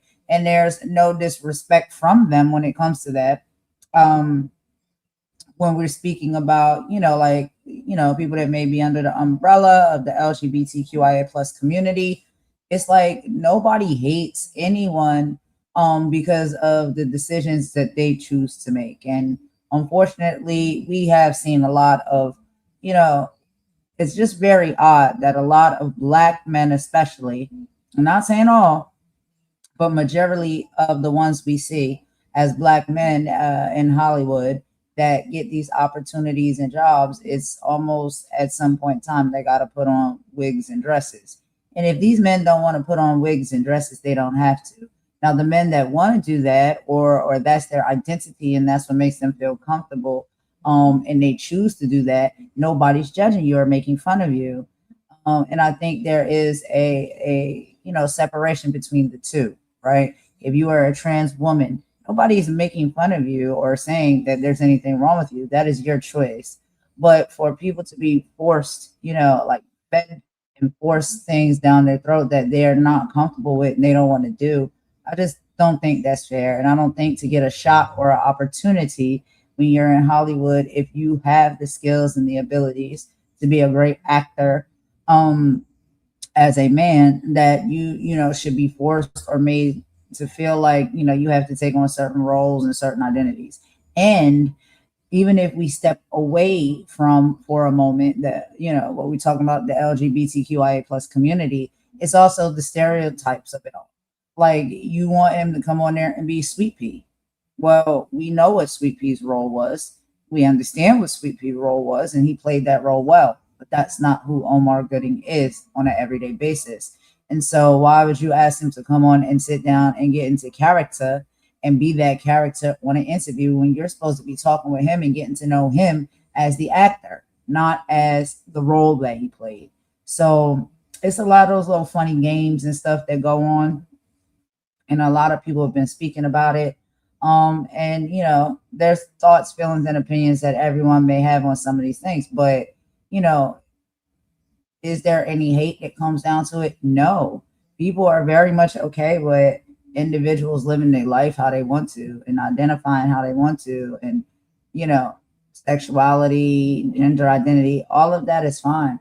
But to say that someone hates or dislikes you because certain things they don't agree with, certain things they won't do, I don't like that. When now all of a sudden you get labeled or titled something because it's just something that you don't agree with and you don't do. So I think that's the importance of listening to that conversation there, y'all, to give a little bit more context when these things are happening. But let's move forward, y'all. We got to hurry up because we've already been here almost 2 hours. So let's get into this next clip. So the next clip we're going to talk about is Omar Gooding as well. And he's going to be speaking a little bit on, the NFL franchise. So basically, he's talking about the cancellation of Playmakers. Okay, so Omar Gooding recently, and we're going to watch the video, reminded the culture of just how groundbreaking the ESPN series Playmakers was, and exactly why it was snatched off of the air despite the massive ratings that it got. Playing a fictional pro football team, the show tackled taboo subjects like addiction, systemic cover-ups, and intense pressure inside the locker room. The NFL, specifically Commissioner Paul Tagliabue, I don't think I said that right, pressured Disney and ESPN to kill the show, calling it a gross mischaracterization. In reality, stars like Deion Sanders admitted at the time the show accurately depicted the dark underbelly of the NFL league. And so we got Omar Epps is going to come on and talk a little bit about that as well. So let's get that popped up here real quick, y'all, and listen to a little bit of this conversation. And again, this is over on the Art of Dialogue. If y'all want to check it out for yourself, you can. He did a full interview on Art of Dialogue. Right now, I'm just playing clips. So if y'all want to watch the full interview, all of these conversations are within that interview. But this was just an interesting clip, you know, as far as the NFL, football, and all stuff like that. So let's hear a little bit about what he had to say. What's up, Polo? How you doing, Polo? Thank you for coming in. I appreciate that. And again, we know Mama Warrior is here, okay? She's in the background listening. Carlos, I know, popped in for a little bit as well. Thank you so much, baby. And then, of course, 1-800-BRICK City is up in the building. Been chit-chatting with us for a bit. Thank you so much. Asher popped in for a little bit. Thank you so much. I really appreciate that. And let me see. I hope I didn't miss anybody else. I think that's about it. Yeah. And then anybody who's just kicking back and listening in the cut, thank you for your engagement as well. It doesn't matter whether you engage in the chat or you listen with the kickback. We appreciate it. We can feel your presence. But let's go ahead and get into this conversation and video a little bit, y'all. And I'll meet y'all in the chat per usual.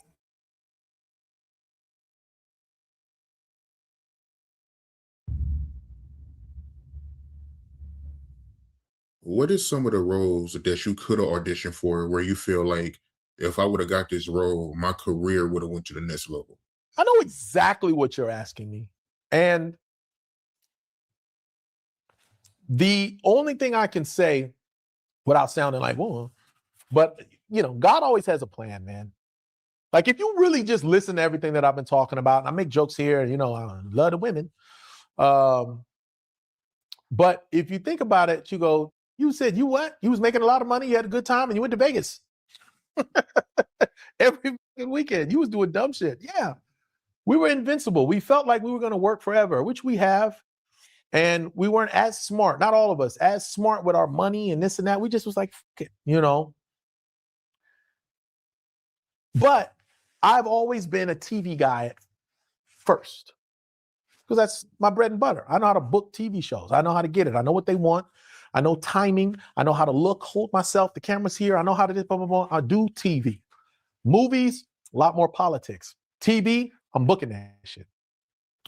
When I did Baby Boy, the industry saw the movie and I was in high demand. Before the movie came out, because you gotta understand, once you do a movie, it takes 6 months, maybe a year, and then it takes another 6 months to cut it, and then boom, boom, boom, boom. With actors, we're gamblers, bro. There's nothing set in stone. We're not 9-to-5ers. You got one job.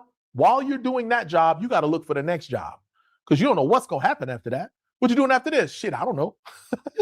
I got to book something. I got to audition. I got to hope I get it. Nothing set in stone. Even if you're on a TV series, what's after this? Hopefully we get picked up for another season. That's what's after this. I was only on one show that got picked up for two seasons, and I knew, and I was hanging with Mr. Cooper. The final 2 seasons, they said, we're doing 2 more seasons, and we're going to get to 100 episodes, and then that's that. I was like, oh, shit. But you always have to look for the next project. You have to look at you have to look ahead. So what happened was, after Baby Boy, I booked a series. It was called The Misadventures of Fiona Plum, and I played a warlock. I just done Baby Boy, so my head was shaved, and I booked it. Signed the contract, knew how much money I was going to make, all that. And they put me on hold. They don't do this as much now, but they put me on hold for a year. And my agent, trifling asses, told me,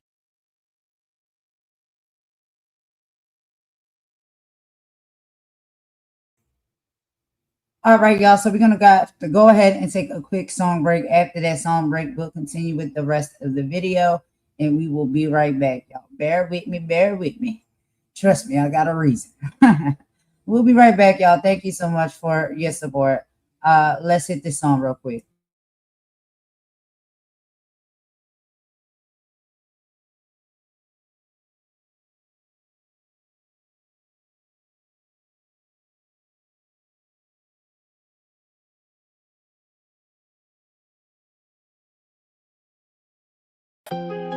Funny thing about hate, the people that say they can't stand you know everything about you. Every live stream, every post, every move. That's not hate, that's obsession. Run it. Why you watching me if you don't like me? Why are you clocking me? Every upload, every stream, every word I speak. You know my whole life better than the folks that sit with me. Why you watching me? Talking crazy, but you boosting me. You call it hate, I call it free publicity. You in the comments every day promoting me. Why you watching me? You say I'm fake, but you never miss a show. Notifications on front row, screenshot queen. Got folders on your phone, studying my life while neglecting your own. Every week another rumor gets spun. Same five people talking under everyone, claiming that they win it, claiming that they won. But somehow I'm still the topic every month. Ain't that funny? You know my schedule, you know my guests, you know my circle, you know my steps. Know every sentence, know every laugh, know every live stream, from beginning to last. Girl, that's work. Should've sent the resume. Spent 10 years watching me and still ain't get paid. Meanwhile, I'm building while you sitting in rage, trying to stop my shine while giving me engagement. Why you watching me if you don't like me? Why are you clocking me? Every upload, every screen, every word I speak. You know my whole life better than the folks that sit with me. Why you watching me? Talking crazy, but you boosting me. You call it hate, I call it free publicity. You in the comments every day promoting me. Why you watching me? Yeah, YouTube streets got detectives on patrol. Whole channel built around another woman's goals. Breaking down thumbnails, breaking down clothes, breaking down friendships, breaking down souls. Talking all day but accomplishing none. Living through drama like it's oxygen. Trying to recruit every bit of little frame, building fake armies that collapse in the end. See, I learned something. Misery needs company. Happy people don't spend years on a hunting spree. Successful folks ain't checking who I talk to. Successful folks too busy making boss moves. The math ain't mathing. Let's be factual. If I was irrelevant, why you so attached to me? If I was finished, why you still react to me? You built your platform off reacting to me. I don't fear criticism. Criticism helps people grow. But obsession, that's different. Imagine waking up every day to monitor somebody you claim you don't like. That's not power, that's a prison. And you built the cell yourself. Yeah. God got me walking and I know who I am. Can't no comment section cancel God's plan. People throw stones when they don't understand, but every attack on the strength is the stand. I pray for my enemies, wish them healing too, cause carrying that much anger got a cost to you. While you counting my blessings, I'm counting mine. While you studying my life, I'm improving mine. See the difference? One road builds, one road destroys. One creates peace, one just creates noise. And when the camera's off and the live stream ends, you still gotta face yourself, my friend. Why you watching me if you don't like me? Why are you clocking me? Every upload, every stream, every word I speak. You know my whole life better than the folks that sit with me. Why you watching me? Keep talking, keep posting, keep obsessing, keep proving my point.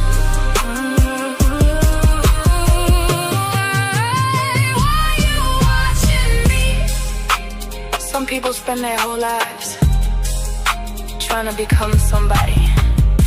Others spend their whole lives watching somebody become somebody. Choose wisely. Choose wisely.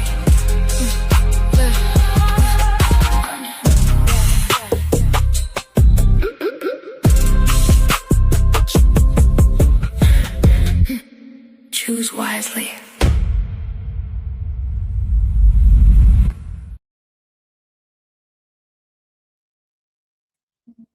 All right, y'all. So thanks for rocking with me with that quick little song break. I just had to get something in order real quick, chat, real quick. But yeah, let's get back into this conversation before we do a little bit of our commentary around it. So let me go ahead and play this again from where we left off, and I'll meet y'all in the chat. trifling. But they told me that people were calling for me. They're like, we just want to let you know, man, Baby Boy was hot. The industry has seen it, the screeners and the premiere and all that. Blah, blah, blah, blah. Or no, it wasn't that it was out yet, but my name was buzzing in you know. And you can't see these people because you're under contract, but we just want to let you know that they're calling. Denzel Washington has this movie called Antoine Fisher's Story, and he wants you to come in and read for Antoine Fisher, but we told him you can't because you're under contract. You're supposed to start filming this TV series at the same time it films. And I was like, wow, oof, that's my guy. They're like, yeah. And then a couple months later, so you know that rapper Eminem? I'm like, yeah. He's got this movie 8 Mile. Yeah. Looking for a best friend, a rapper, if he can rap. I was like, you fucking kidding me. They're like, yeah, but you know, I just want to let you know that they was interested. They saw, you know, they know of you. So keep it, you know, maybe after this series and then, you know, hide it, blah, blah, blah. Now the bullshit is no one has ever heard of the misadventures of Fiona Plum. You know why? Because they hired us, set a date, kept pushing the date back, held us for a year. I think it was almost 2 years because they held us, and then decided not to shoot the series. But they paid us for the entire season. So everyone got a check for over $100,000. But it was like, yay, motherfucker. And I feel like to me, you can only tell Hollywood no so many times before they put a label on you, like, oh, this motherfucker ain't trying to work. It's like, look, I'm under contract. It wasn't my fault. But when you're hot, you have that window. Like you see one person, he blow up in something and then he's in everything. You know what I mean? I feel like that was that little mode there. And I think the next thing after that, it was kind of a grind for me too, because I should have been in everything. That's what you was that mother in that shit. But no, I was held for like 2 years. And then I booked this series called Playmakers. And it was fun. And I started doing all of these one and dones. I did Playmakers, which was the shit. It was on ESPN. And if anybody to remember, most guys know, them guys watch ESPN. And this was the only scripted series on ESPN. And it was about a football series. And it was real deep because one, it was ahead of its time. The way they cinematically was awesome. If anybody has the DVD, pop it in. I'm gonna still go. That shit was amazing. But it was ahead of its time because it talked about all the corruption and shit going on in the NFL that has been exposed after the fact. But at the time, we didn't know everybody was on steroids and was shooting up and doing all this and corrupt owners and all the blah, blah, blah. So the NFL hated the show and told our producers that we couldn't mention NFL in any of the promotions. And we filmed it out in Canada. We put it out in Toronto. You want to talk about a good time? Woo! You want to talk about ladies? Boy, Toronto is the shit. If you single, go to Toronto. But we had a damn good time out there, bro. We filmed that shit and came back, and it was, talk about a hit. I've never been that famous before. Now, most of the things I've done, they're black shows. Black community loves me. I go to a hood or a black place, see some black people like, oh yeah, well, okay, I grew up watching you. Okay, white people, who's this? You know what I mean? For that show, every single race knew me. I love Vegas. That was my second home.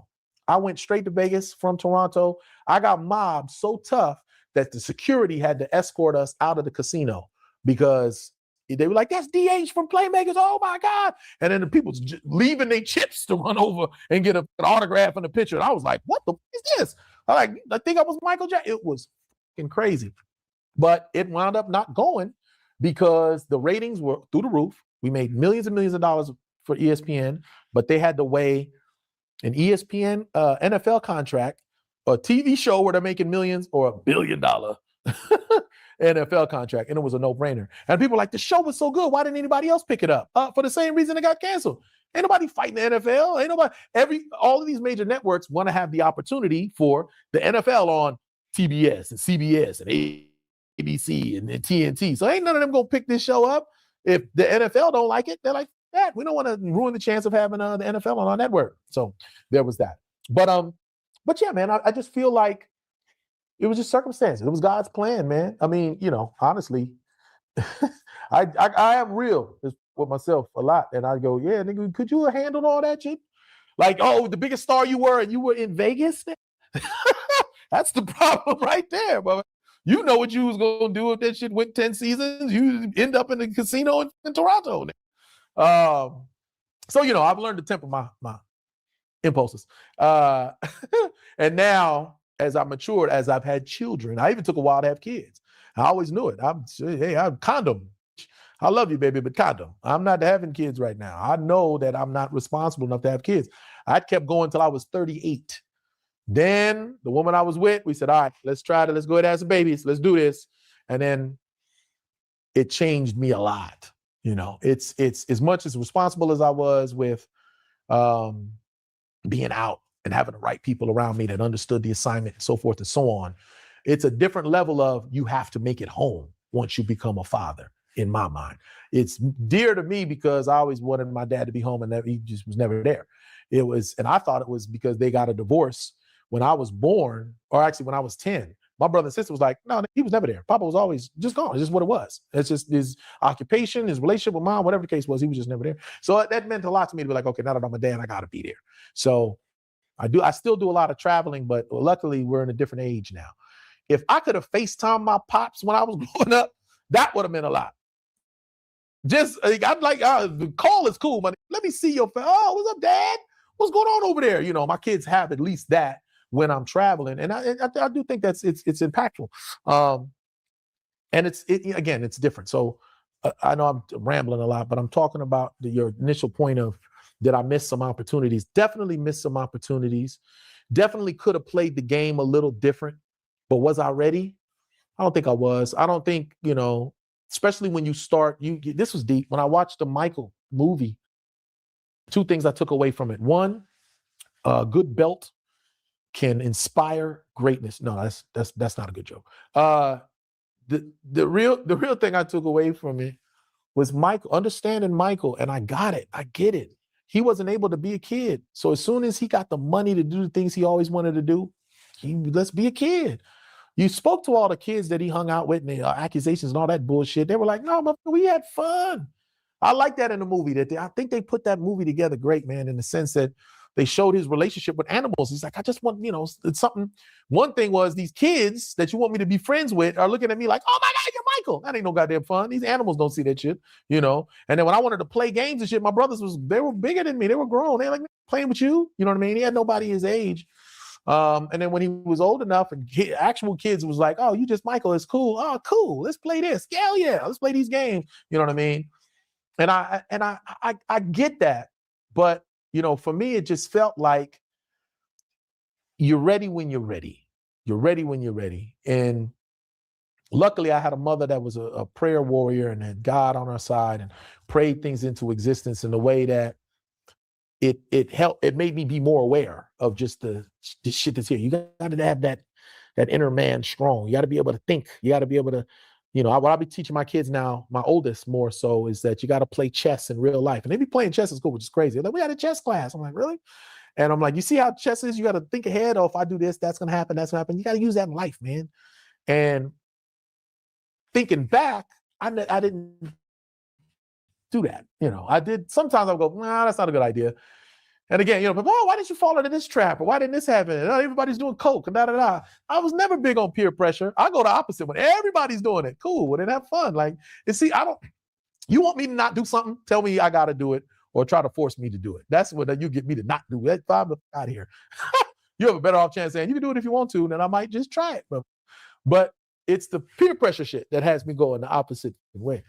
And through my career, man, it's just been easier for me to see things that seem, I don't know, it seems challenging to others. It's just like, you got to have belief. You got to have a faith, man. If you're meant to do this and it's in you, I knew early. That's one thing I realized early as a kid. I was like, I remember having a feeling as a kid, this is kind of easy, which is a weird thing to say, but it just was like, wow, this is it? Oh yeah, you got the part. Of course, okay. This is all right. I almost felt sad, like, oh, you know what I mean? I want to shake that little, like, no, get all of it. But I always knew. So I had a faith, and I still always have faith that where I ultimately want to be, the decision-making, because I can't let people control the outcome of the projects that I do. That's why I'm producing. That's why I'm writing. That's why I'm editing. I have to have control of that, so that people get the best version of me and what I have to offer, and the storytelling and the creativity. That's why I love music. Complete control. Music is the shit. because I write the lyrics I say, and I listen to it. I'm like, I don't like that. Let me redo this. Or it didn't come out, didn't sound like it sounded in my head. Let me redo that. I love it. That's where I have to be. I have to be in control of it, because the people that I allow to control don't do a good job. And it's not even that hard. I'm just like, bro, you don't hear that the sound is off?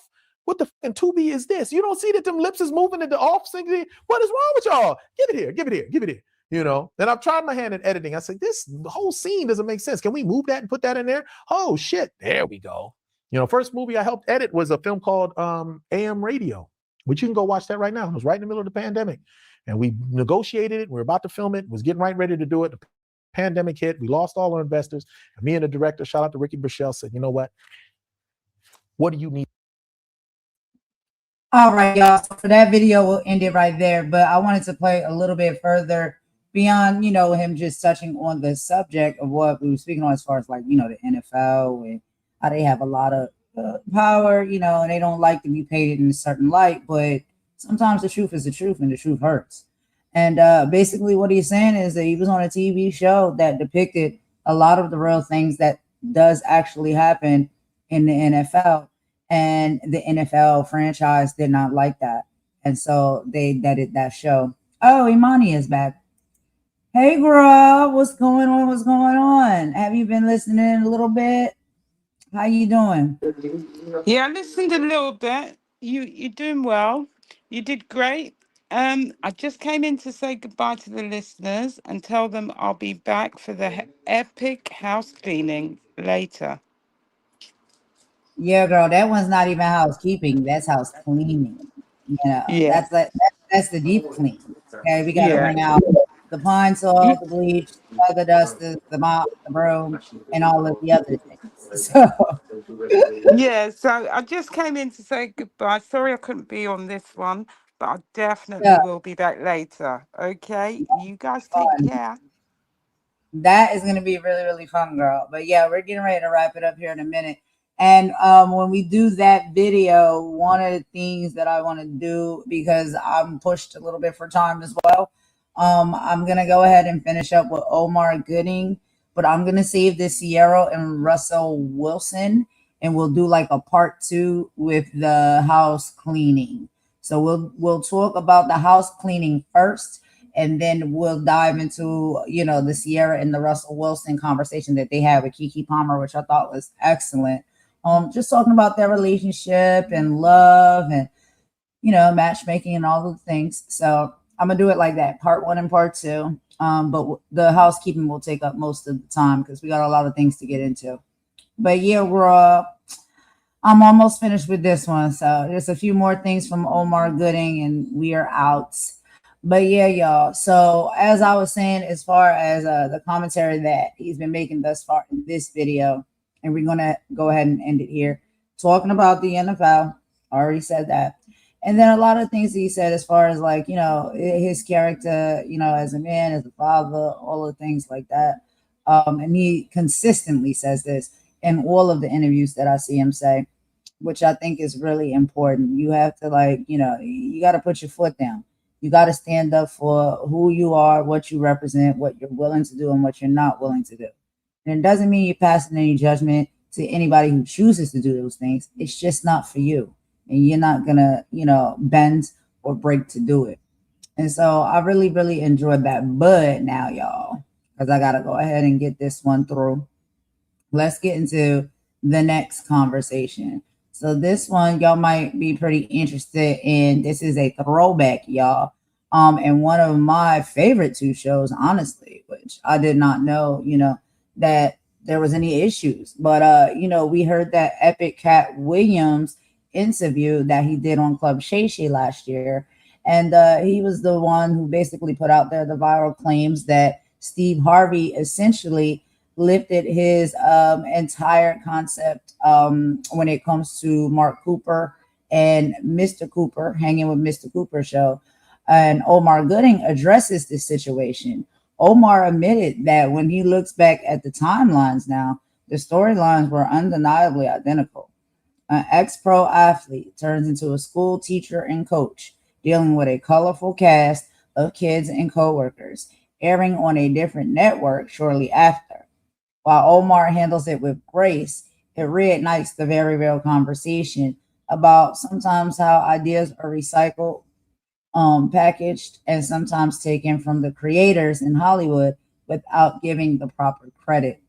And so that's the next video we're gonna get into, y'all. Do y'all remember any of those shows? Hanging with Mr. Cooper and the Steve Harvey show. It's unfortunate because I love both shows equally. I really did. And I watched them. But we did pay attention, you know, especially as we got older, there were a lot of similarities. And when Kat hit that nail on the head and basically was telling us, like, yeah, no, that concept and that idea was stolen.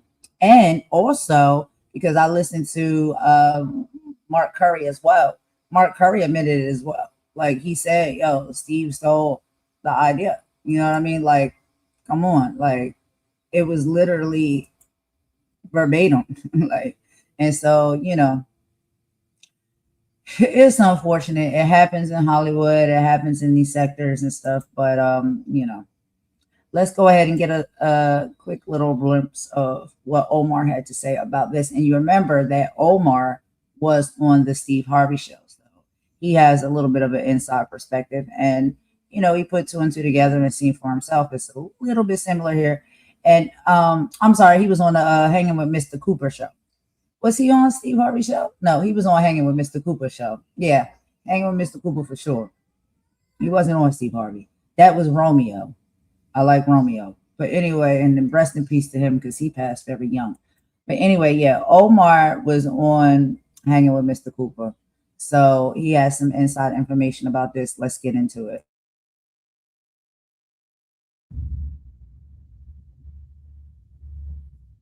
How you feel about Cat Williams when he did that interview with Shannon Sharp?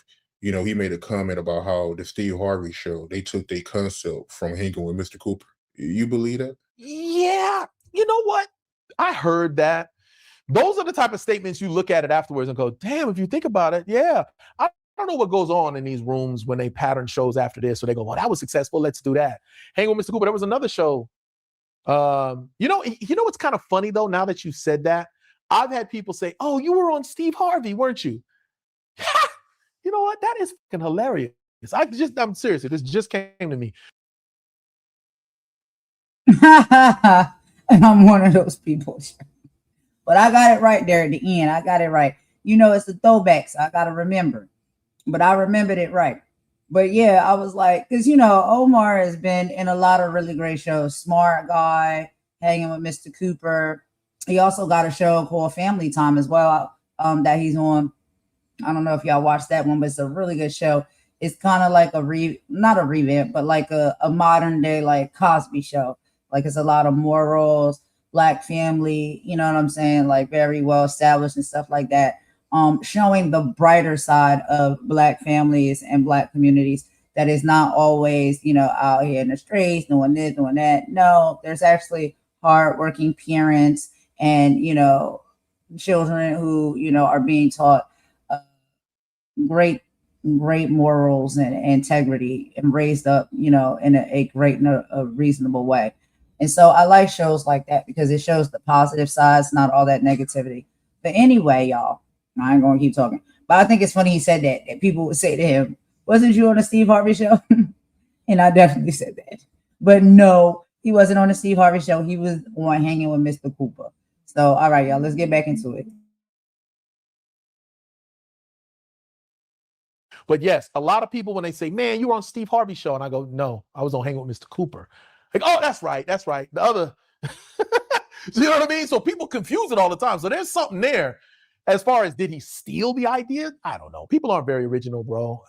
And as you see by all the remakes, it's like, damn, I got a lot of fucking ideas. We come up with some brand new shit every fucking day. Give us a shot. So now what's dope is all these new streaming platforms and stuff. Now we can just, we're cutting it. We're doing it ourselves, which is great. I did a series called Funny AF that's on Tubi. And then all of a sudden there's a Funny AF on Netflix. We'll talk about it later. No. But it's not like, I think honestly too, and it's funny, this is a lesson my brother told me a long time ago. I was like, yo man, I got this idea and it's about two guys. He's like, stop. I'm like, what? He said, don't tell me. I'm like, why? He's like, because I don't want to accidentally steal your idea. I'm like, how do you accidentally steal an idea, bro? He's like, because I could be at the bar talking about something. We have a conversation. We stop talking about it. Years pass. All of a sudden, I'm trying to come up with an idea, and your thought comes in mind, and I think it's mine. I don't remember this conversation we had, but that idea is planted in the seat. So you never share your ideas with people. Just say, I got an idea for a show. Oh yeah, what's it about? It's about a couple guys and, you know, whatever, but I'm not going to get into full detail with it. You know what I mean? Even ideas, I'll caution people to not get too excited. I got the greatest idea. Let me tell you about it. It's about, stop. Write it down, get it copywritten, and then let's talk about it. Or don't. Or let's work on having a relationship where we're developing this together. Now, if we're co-writers, you want to work. Now, tell me your idea. We'll work about it. We'll get it copywritten, patented, registered, and all that shit. And now we can go to work on it.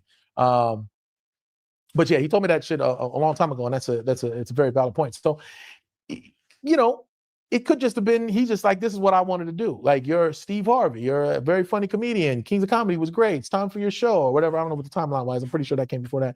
And it was like, what do you want to do? I was like, oh, how about this? How about that? They probably went through the, you know, storyboard, blah, blah. So if Cat Williams has a beef with him, and it's easy to say, he stole his whole shit. He steals everybody's shit. Maybe he stole some shit, but who knows? I think it's a stretch because I just don't know. So, like I said, I can only give my opinion. But like I said a little earlier, yeah, it is kind of interesting that a lot of people said they mistake the show. They mistake the two. They were like, yeah, you were on Steve Harvey's show. I said, never, not a day. But I was on Hanging with Mr. Cooper. Let me ask you, right? Because I know when I interviewed Jason Weaver, I asked him the same thing. And I want to ask you, you know, to go back, right? You know, back in the 90s, you know, I know that had to be crazy, you know, back in the 90s being in LA. How did you avoid drama back then? Well, this is the thing. It's an important point that you say in the 90s. I mean, there was a lot of things that we were able to avoid, like social media. There were altercations that we've been in, some that I've talked about, some that I won't, some that I hinted at. I didn't hang around with a lot of celebrities. I hung around with celebrities that were like-minded individuals, cut from the same cloth, street smart, could fight. And most of them were probably either in a gang or affiliated. And it gives you a level of safeness. If we're all working towards the same goal, we understand that we have something to lose and to protect. I'm an alpha, but at the same time, I had a crew around me and Jason and Merlin and this and the blah, blah. Merlin said that I'm gonna take the gun, I'm gonna be that guy. But we all knew when we went out, this is our bread and butter with respect to the guys around us. And we took care of them. We did. It only made sense to me. If I'm making all this fucking money, why are these pulling their wallets out when it's time to pay the tab and the drinks and shit like that? No. Why? Save your fucking money. You know what I mean? There may be a time you need that later. Don't be like, oh, damn, I'm trying to keep up with y'all and went broke. Don't do that shit. You know what I'm saying? I ain't gonna give you no money, but I'll pay for the tab. You know what I'm saying? Or I'll put you on the payroll and you can earn the shit type shit.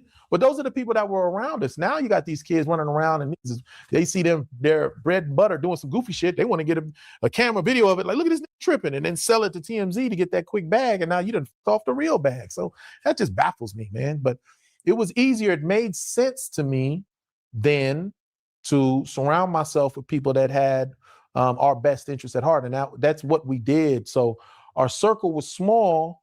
We all had our own friends and different girls, but when it came to being out in public, we rolled together. You know, you move kind of like the mafia. You stick with your own, and then you move, and you don't just go off on your own little tangents and this and that. Blah, blah, blah, blah. Shit happens if you got to go slide off and see a shorty, whatever, get a female, whatever, that type of shit. But for the most part, we traveled together. We was always together. Y'all ready? What time we meet? Meet up at the crib. We all rolling out, and that was the best way to keep each other safe. And it worked, man. Even when it got dicey, and it got dicey. It got a little crazy, you know what I'm saying? I was arrested. I was all over the news for 24 hours, and I had to save Mark Curry had to save my career, you know, with the Hang with Mr. Cooper shit, because I got caught with guns and pistols and all this shit. I wasn't shooting and going crazy, but I had them on me, got caught, and I had to come and show up hat in hand and apologize. And Mark Curry was such a mentor. He called me over to the house before we started filming, and he sat me down and said, bro, they're about to fire your ass. You about to be donezo. This is what you need to do. go in there on the first day and own up to what you did and assure them it'll never happen again. And if he didn't say that, I would have showed up and put my head down, read my lines, and went to home. That would have been that. Then I would have got that phone call. Don't worry about coming back next week, you know. But because he said that, I was like, oh, that's what I gotta do? Cool. And I wasn't nervous about it. I just said, let's do it. And right before we got started, all right, we're about to start to read. I said, real quick, before we get started, can I say something? And they was like, and then I spoke from the heart. And they got up, everybody stood in line to hug me, you know. And I was just like, wow, okay, cool. It's good to know they have your back, but they ain't just gonna give it to you. You know what I mean? Plus they don't know where my head was at. They don't know the story. I did my work and I went home. So they don't know. Next thing you know, I'm in jail or I'm in handcuffs. Oh, we got a weirdo. We got to get him out of here. No, I got to say, this is not me. And anybody has any questions, I will tell you. This is what happened. I wasn't shooting. I'm not a goofball.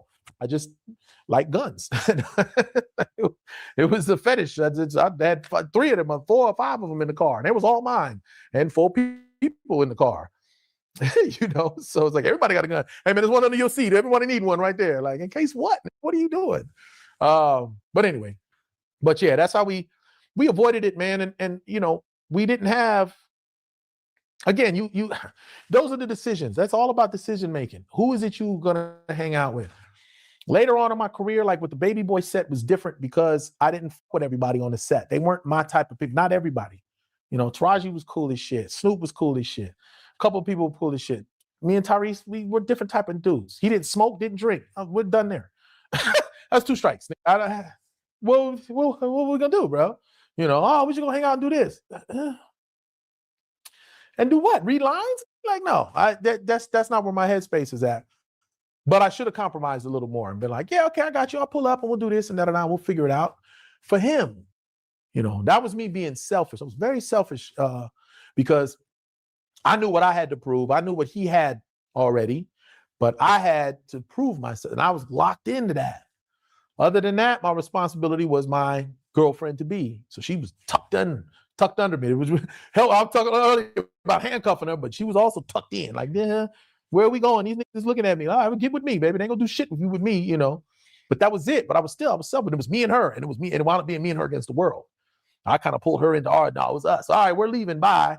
Oh, we're all going out to drink. Yeah, have fun with that. We're going over here. You know what I mean? And I learned now you got to be social and you don't be selfish, man, because, you know, even now, like if I do a movie, like I get a new script and or I join a cast or whatever, and they'll be like, yeah, we're doing audition, we're doing rehearsals. And then I'll be like, rehearsals? I don't rehearsal, man. I'm better when the camera's rolling. Just put the camera. That's for you, selfish. Rehearse with them. They want to rehearse to make them feel comfortable. You have a better project. They want to feed off of you and this and that, so forth and so on. And that's pretty much the name of the game, man. But if you have people that think the same, those are the decisions you got to make. We didn't hang out with everybody that was on the cast. Every guest cast that came on Smart Guy. Nah, we didn't hang out with all of them. A couple guys, cool. But yeah, you know, Merlin, he was on. Merlin was actually on Hang with Mr. Cooper. So that's how long I knew him. Jason Weaver, I knew him since Thea, you know what I'm saying? And I was before hanging with Mr. Cooper. So that's how far back that went, you know? So, all right, y'all. So that's basically the end of that conversation in that interview. But yeah, that's one of the things that has been talked about, has been popular out there as a talking point for a minute now. And we've heard Mark Curry. He told his story and he said what he believed to be true. And he's like, yo, you know, that idea, like that show idea, that came from me. I created that. And then, you know, the first one who was able to take it and do something with it before I got my shot was Steve Harvey. And then look at God, right? Because Mark Curry did eventually get his shot to do his show idea. He had to switch it up a little bit, but, you know, it was a successful show. And one of the things that Omar was saying is just like, is a really valuable lesson. You have an idea about something, especially if it's a great idea of something you want to create or that can be amazing. Sometimes you have to be careful who you share your ideas with, because they will steal your ideas, run off with them, and act like they created it or it was their idea. They're not going to give you any credit. They're not going to toss you a bone or anything like that. They're just going to take your idea and go and do it before you may have you know, the opportunity, the funds, or the chance to do it, whatever it may be. And so, you know, I've learned that, like, you know, and I've heard other content creators or whatnot that have spoken on this, that this has happened to them before. And this is how it goes. People will snatch your ideas because they may necessarily can't come up one for themselves. So they take your great idea and then they try to bring it to fruition. But what we learned from this story here, and I do have some talking points before we end, but right now I'm just ad-libbing. What I did learn from this story is, when it comes to that, right, and having ideas and being someone who is, you know, a thinker, you know, you can come up with ideas easily and you see it all the way from beginning to end. Somebody can snatch it and they can try and steal it and they can try and do it, but are they going to do it like you can do it?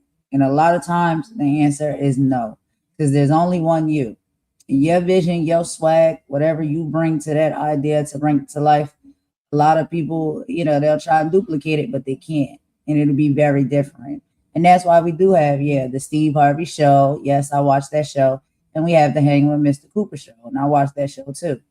And despite the fact that there's similarities and they were based off of the same idea, they were executed differently, right? Because Steve gonna do how Steve do. And Mark Curry gonna do how Mark Curry do.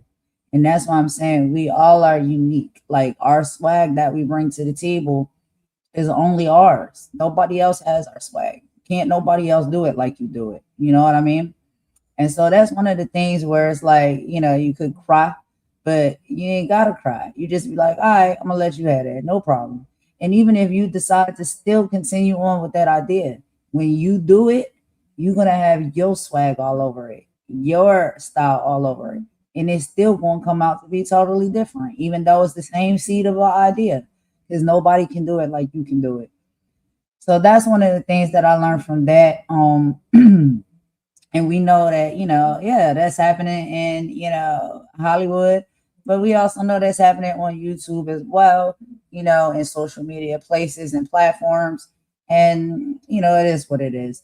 But if we cycle back, right, and I give y'all a few thoughts and feelings and opinions on what Omar spoke about with the DJ Vlad situation, one of the things that I took from that is that, you know, basically, if you don't control your narrative, somebody else will commodify your chaos. We have to be incredibly careful about who we allow to hold the microphone to our stories. When you have built a legacy of talent and hard work, do not let platforms reduce your entire life down to your worst days or your family's lowest moments.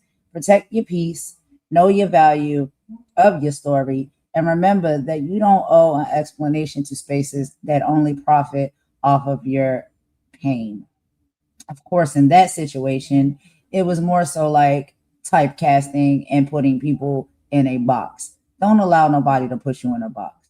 You can do whatever it is you want in this world, and you can do multiple things. It doesn't have to be just one. And then when we talk about, you know, with the whole playmaker show in the NFL, basically what I took from that is when you start exposing the machine will try to erase you. The cancellation of playmakers proves that powerful institutions care far more about protecting their image than protecting the people inside them. When you stand in your truth or you try to expose a corrupt system, you got to expect some pushback. But remember, just because they silence a voice doesn't mean the truth disappears. Never compromise your integrity just to keep people comfortable in their lives.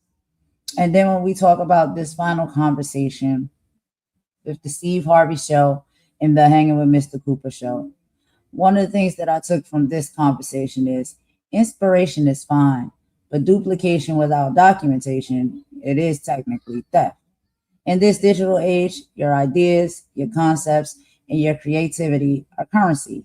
Don't be so eager to sit at a table that you hand over your very blueprints for free. Document your ideas, protect your intellectual property, and understand that if your concept is good enough for someone else to copy, it's strong enough for you to build a foundation on. Build your own house so nobody can steal that layout. And like I said, y'all, with our final topic that I was going to touch on when it comes to Ciara and Russell Wilson, we will add that to the part 2. That will be the massive house cleaning. And so we'll add that one on there. And Imani will be joining me on that because she had a few things to do today. So she'll be joining me a little bit later on that one. But I do have a final statement. As we close out today's episode, part 1 of Celebrity Gossip with Purpose, I want to leave you with this. Gossip might bring us together, but it's the purpose in the knowledge that will keep us growing. Today, we looked at the entertainment world, but what we really saw was a reflection of ourselves. We learned from Tisha that it's okay to put down the heavy mask that we carry. We learned from Omar the power of protecting our stories, our truths, and our creative blueprints. And I can't speak on the rest of it because we didn't get to that part. But moving forward, y'all, do not leave here today feeling discouraged by chaos of the world or the industry. Leave here knowing that you possess the power to rewrite your own narrative, protect your peace, and build a legacy of your own. Remember over here, y'all, that we do love you. We appreciate you. And we thank you for helping us build this community of accountability and elevation with us. So we ask you to keep your heads up, keep your standards high, and always walk in your truth. This is Golden Queen. You know, we got our spirit of Imani and Mama Warrior here as well. And we thank you for tapping into checks, balances, and banter. Until next time, y'all, which is not going to be very long from now because Shaw will be back. But we still want y'all to stay safe, stay blessed, and keep moving with purpose, peace, and love. I hope y'all enjoyed the live, and I hope y'all return a little bit later when we do our epic housekeeping and we hear a little bit from Ciara and Russell Wilson. Love is wanted by everyone, and they have a lot of great things to say about how they found it. So we'll talk about that on the next live, y'all, and we'll have to clean up these streets as well. But thank y'all for coming in and joining me on this live. I really appreciate it. Per usual, you know, we're going to end with a few bops. And join us a little bit later. We got something really special planned for you. So let's go ahead and end it off, y'all. This is Golden signing out. Bye.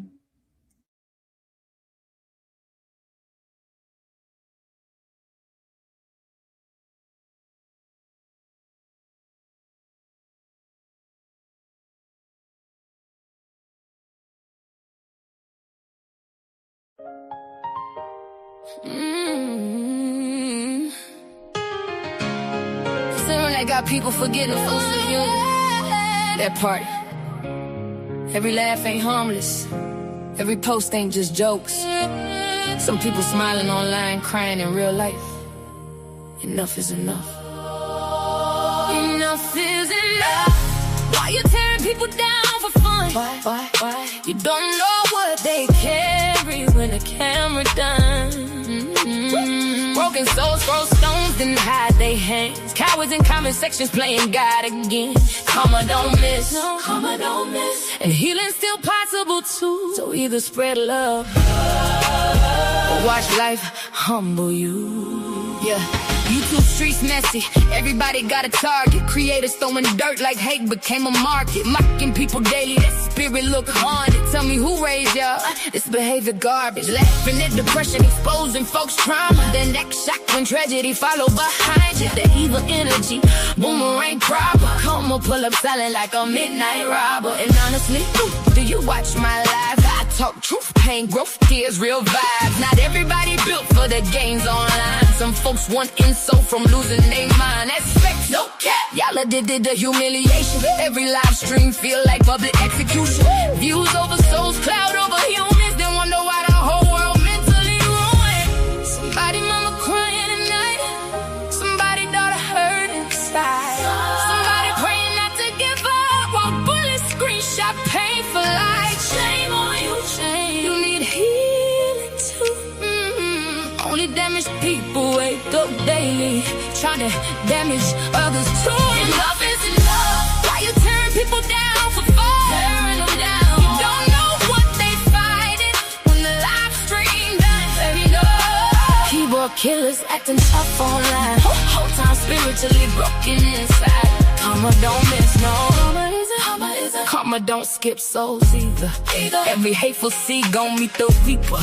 So to the hurt and bully people, listen close. You matter more than these demons online. These chicks bitter, these dudes weird. Obsessed every day, like why you still here? Refreshing my page while pretending you don't care. Whole personality built off hate and fear. Talk slick online, real life timid.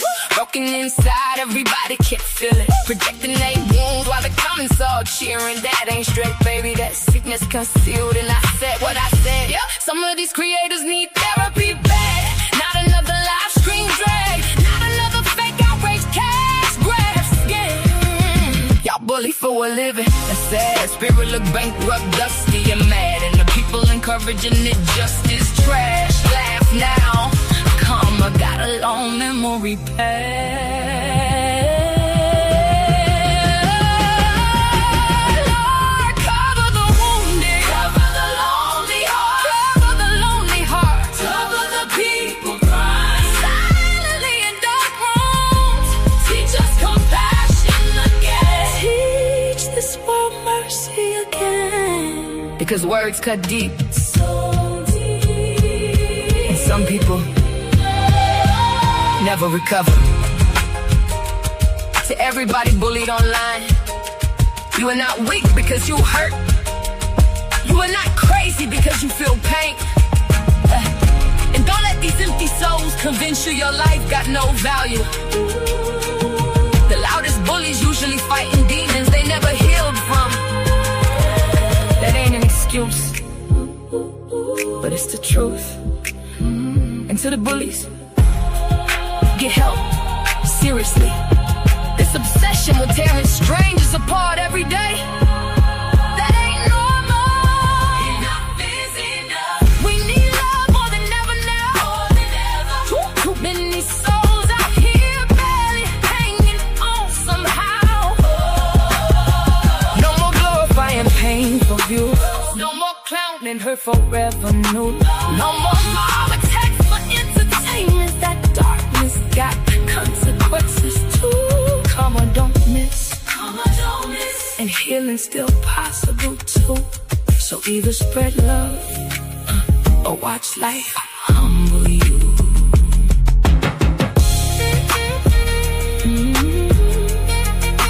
Enough is enough. Spread love before it's too late. Yeah, before it's too late.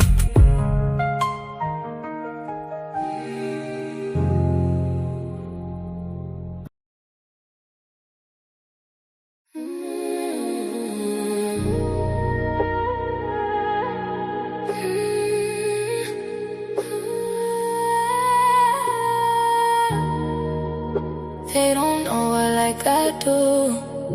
Nah. Golden.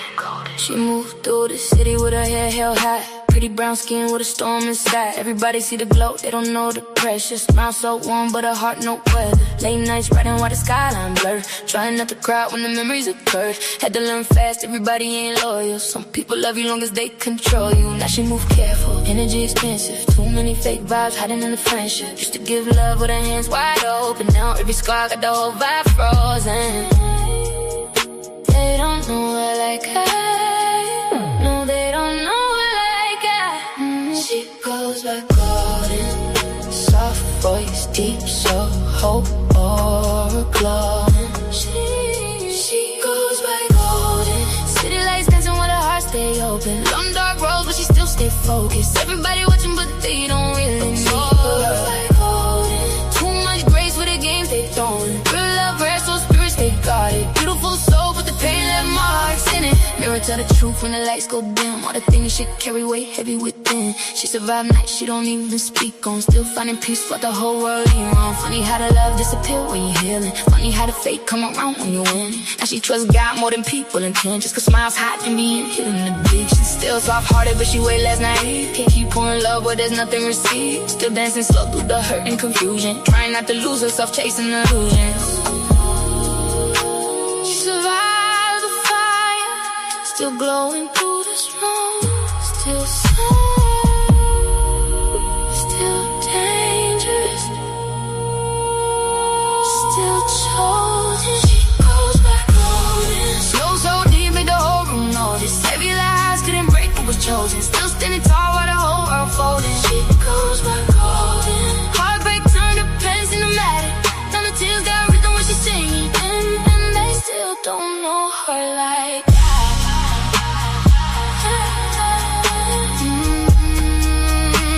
They still don't know her like that.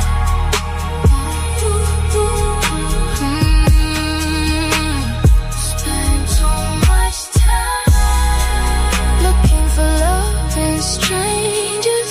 Spend too much time. Spend too much time letting outside voices shake the mirror. But at the end of the night, when the lights fade, when the city cried, when the tears dried, we still got